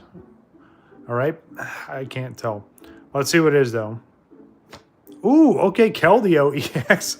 Just looks so huge, and it's such a small Pokemon, but like just head first into the card. And that'd be sick if there's something else behind it. Something huge. Yeah. All right. And you doing mystery pack before the last pack? Yeah, we're definitely going to do these mystery packs now. All right. So, mystery packs, especially in Japan. So 2 of them have the one card facing front. I don't know why, but okay. I'm just going to start with this one. And again, pull 'em out like that, yeah, a lot of different variants for this, right? And different price ranges for mystery packs. Kind of just depends on the shop. 2 of them were 300 and one of them was 1,000. Okay. So let's see if I can get these out. Yeah, that's 1,000. I'll post 2 shorts. Okay. Yeah, I'll definitely check that out for sure. What'd you say? I'm sorry. That was 1,000 yen one. Okay. So let's see. Okay. Let's put this over here. Let's see what we got in this one here. Again, mystery packs, no idea what could be in here. Some of them even do like random lotteries to where like they'll put a little like insert tab in there and you can exchange it for whatever like the grand prize is. Ooh. Well, we got an art rare. Oh, dude. So how many? Let's see how many cards there are total. There's 3. So yeah. So for the other one, I'll try and move it to. I mean, it doesn't matter. It's a mystery pack. But let's see what art rare we got. Ooh, I definitely haven't seen that one before. It's a black and white art rare. Let's go. That's sick. So yeah. So this is from this is from the black set. That's sick. And another comment. Okay, cool. Well, that's awesome to get that, especially because yeah, and these cards are from black and white as well. Nice. Go black and white mystery packs. That's sick. All right. Yeah, I had no idea. I was like, I'm just gonna buy this. Yeah. I don't know. Oh, and that's what the one thing I was hoping for, right? Like just the mystery behind it. Yeah. Random. If I get something great, if not, I don't really care. The front card is facing out, so yeah. I mean, if you want to look at it, but okay. like that, those ones are like that for some reason. Yeah. I don't know why. Oh. I don't understand. So all right. We'll just go this way. We'll just see what we got. So obviously we got the Terrapagos EX. Very, very cool card there. Let's see what else we got. Flip over. All right, so another EX. So my experience with these, there's potentially something good when you get multiple EXs. Let's see. All right, nope, probably not. There's the uncommon. Nope, definitely jinxed it. So there we go. Common, uncommon. But hey, we still got 2 EXs though. That's not too bad. Yeah, I think these are like 300 yen, bro. Yeah. All right, nice. We'll just put these off to the side here. Put those there. Yeah, you can go right here. All right, last one. And then we're going to get back to that last jumbo pack. Let's see what we got here. Oh, I think there's... Okay. I'm going to flip... There's no escaping it. Oh my God, these are so jacked up. What is this? All right, so... there is the phone from Pokemon Arceus, or Legends Arceus. We got, the Moltres V. Very, very nice. That one came from the Japanese equivalent of Chilling Rain. I feel like I saw something big in this one. Maybe freaking out a little bit, but let's flip it over in 3, 2, 1. Ooh, nice. Okay, so the sick thing about this Mewtwo is the English version of this is, not to be rude, but it's like next to nothing. Like it's almost worthless because this was an ETB promo. Mm-hmm. This came in 10B. What was 10B? God damn, I don't remember the set. Well, this might have been Pokemon Go. This might have been a secret rare from Pokemon Go. That is sick. But yeah, I definitely, again, I have this in the English variant, but again, it was a promo. I definitely don't have this here. What's the S10B. So Sword and Shield. That's amazing, though. This one? Yeah. Mewtwo Oh, yeah, Pokemon Go. Nice. Pokemon Damn, my brain does work. That's absolutely sick. works. Hey, that's a good grab from a mystery pack, dude. That's definitely worth the value of it, if not more. So That's what's up. that's sick. Very, very nice. All right. I'm just going to put you here with the other secret rares, which, again, remind me, I'll do a quick recap of all the big stuff once we're done here. But last, but definitely not least, the last jumbo pack of White Flare. Gotta try and track down some more of these. Maybe I can find some of the Black Bolt ones. Yeah. All right. Here we go. Last pack. Again, no idea how many packs we opened, but A lot. this has been fun. And now look, it's nice and empty, so your daughter can have this to put all of her cards back in here. Yep. All right, here we go. Hopefully she doesn't ruin them. Yeah. Fingers crossed there. All right, let's see what we got here. Nice. Bunch of commons right back to back. Got some evolutions there. All right, getting close to that art rare. Again, I'm hoping we can bat 1,000 here and pull another art rare that we don't already have. But again, if we pull a duplicate, I'll totally take it as well. Another common, just like a pissed off plant. Fucking pea pod or something, dude. Good old Tay-Pig, which is one of these starters from ZA. And a lot of people complain about that, but I think it's pretty neat. Yeah. Another common. There we go. Evolved right back to back. That's how you know it's gonna be good. Another common. Oh my goodness. I gotta remember that there's, all right, art rare, here it is. Last art rare, let's hope for no dupes. We can go completely flawless with black and white. 3, 2, 1. Ooh, nice. And again, another new art rare. The moon in the backdrop looks absolutely sick. Yeah, the center. And we gotta see which art rare looks better. Those are both the same. Yeah, it's the same Pokemon, yeah. I personally like the left one. The right one's cool, but it's more like a realism and not as much anime look. Yeah, and it's more zoomed in, obviously. This one, again, features more of the backdrop, so I think it's a fair assessment. All right, let's put this down. Remember, there's still a chance to get a SR, SAR, ultra rare even behind this, so let's see what else we can get. I'm so glad that we didn't pull any dupes in all of these art rares. I'm just going to stack the pack. We're going to look at them all here in a second. But, yeah, again, we pulled both of these from those. Wait, did we get the clown from a jumbo? I think the clown was a regular pack. Okay. Yeah, I mean, we did open a good amount of the regular ones, too. So, yeah, the hit's probably right there. All right, here we go. Pokeball reverse. Another Pokeball reverse. See if we can get one last Master Ball. That'd be sick. Another Pokeball reverse with the Cottony. Another Pokeball reverse. All right, now we're getting into the hollows. Again, really cool design. Horizontal all the way through. Got Samurott. We got Terrakion. Ooh, all right, here we go. Last hit of the opening. Wait, what is this? What the shit is this from? Hold on, now I have to look at this. I'm gonna delay this for a second. Why did I put cards up here? What are these?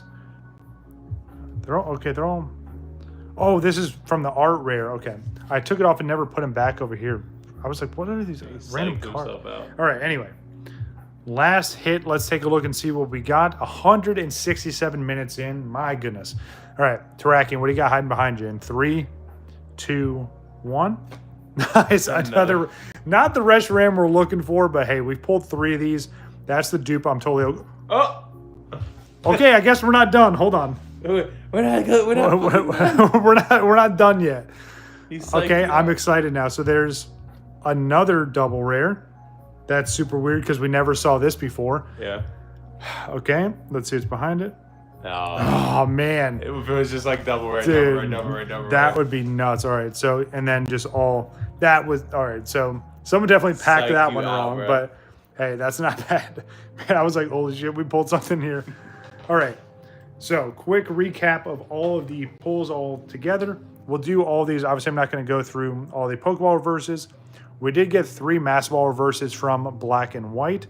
Again, absolutely amazing. I don't know any of the value. The Abra, right? Or is it regular? Oh, yeah, we got the Abra from from the Terra Fest. That was my favorite. Yeah. I think Pokeball one. It's just such a cool, Yeah, that one looks sick. like such a cool fucking pose. And even the backdrop there, like the texture has that cool pattern in there. So we got all these Pokeball and Master Ball reverses from Terra Fest EX, the other Master Ball there. Yeah, we did pull another one of her. Okay. But still, all absolutely beautiful Pokeballs and Master Balls. Obviously, all the holos we're not going to go through. The EXs for black and white. Obviously, I need to sleeve these up, but we pulled a bunch of the Reshiram. Reshiram. Yeah. And we got one of the Zekrams as well. So not bad there. Pretty good variety there. Very minimal duplicates. Dude, started with the Bouffalon, ended with the Bouffalon. Insane. I mean, if we're gonna get duplicates, at least it was the EXs and not the secret rare and rares. So 2 secret rares here. We got the full art. I want to say that's the dude from a regular show, and we got a literal clown as a secret rare. Clown's my favorite, bro. That is pretty cool. All right, and this giant stack of art rares, no dupes, all black and white art rares. Let me know in chat what your favorite art rare is. I don't know. There's a lot of good ones here. I like the Beartic. Honestly, it's either going to be the Little Pup or the Zora. So I think both the of these Zora is great. I like the one with the sun as well, because like the centering of the moon and the sun are right. That one's nice. Yeah. Yeah. That one, yeah. That one's actually really sick. Yeah, the volcanoes in the backdrop too. Yeah. And then some of the other big hits that we got, I'll show some of the other art rares. And again, these were all from just random Japanese packs, so we did really well. From one Team Rocket pack, we got the Blaziken, which is sick. Again, doesn't belong in the set, but anyway, some beautiful art rares from random sets. That Leafeon though, dude. Yeah, oh, man, I can't believe it. Bunch of the EXs from TerraFest EX, bunch more Evolutions. And then I would say the other really, really big hits. Let me just move these around a little bit. There we go. So again, mystery pack hit. We got the secret rare Mewtwo, which is huge. Then the big hits from TerraFest EX. We got the SAR Janine or Janine, whatever you want to call her. Her secret rare, or her SAR, sorry. We got the Ogre Pond Mask as the other secret rare. We got the punching dolphin. And it's so funny. As we pull this, we had literally just talked about it. And last but definitely not least, probably the biggest hit from the entire opening is the absolutely beautiful Leafeon. Again, I'm going to look up pricing for this stuff. I'll probably grade the Leafeon. I don't know if I may hold it and just see if I can get the others over time and then just have a whole set. Have them sequential. That would be sick. But again, overall, I think we had a great experience. I'm glad we had really good conversation, a little bit of recap on your trip. Literally, I couldn't even tell you how many packs we opened up. So many. And then again, all the other little random gifts, right, which I'm going to go through in other streams. We're going to build this guy in a future stream, so keep an eye out for that. We're going to check out this figure in the box as well. Good old Blastoise. I'll put him on the desk at the house. This is going to be part of that other building stream, which this is going to be a long stream for sure. But this is going to be sick. Good old paper theater here. The reason being is, again, these are all different layers. And it all pieces together to make this absolutely beautiful image. But without further ado, at 172 minutes, that is going to wrap up the stream. Again, Alex, thank you so much for all of this. Again, nice to get a little more background on the trip. And yeah, still here for a couple more days, and then I'll start the drive back down to the house over the weekend. But that's going to do it for me, guys. Again, Alex, thank you. You want to shout out the channel? Sure. Check out ./frag. We play games. We'll be streaming the new Destiny expansion in about a week and a half or 2 weeks. Hell yeah, I can't wait for that. That's going to be fun. And if you guys haven't seen it before, any Destiny expansion that comes out, and we're going to make it work either way, I don't care, but we try and stream until we beat the entire campaign in one big stream, and then we start dipping into the other activities. But he's got a bunch of Let's Plays. We play a lot of Monster Hunter. If you guys see in those streams, I hop in all the time as well. So definitely check out the channel. Let them know that I sent you. But that's going to do it for me, guys. I'm WakoBako. Enjoy your 4th of July weekend. See you guys. Peace.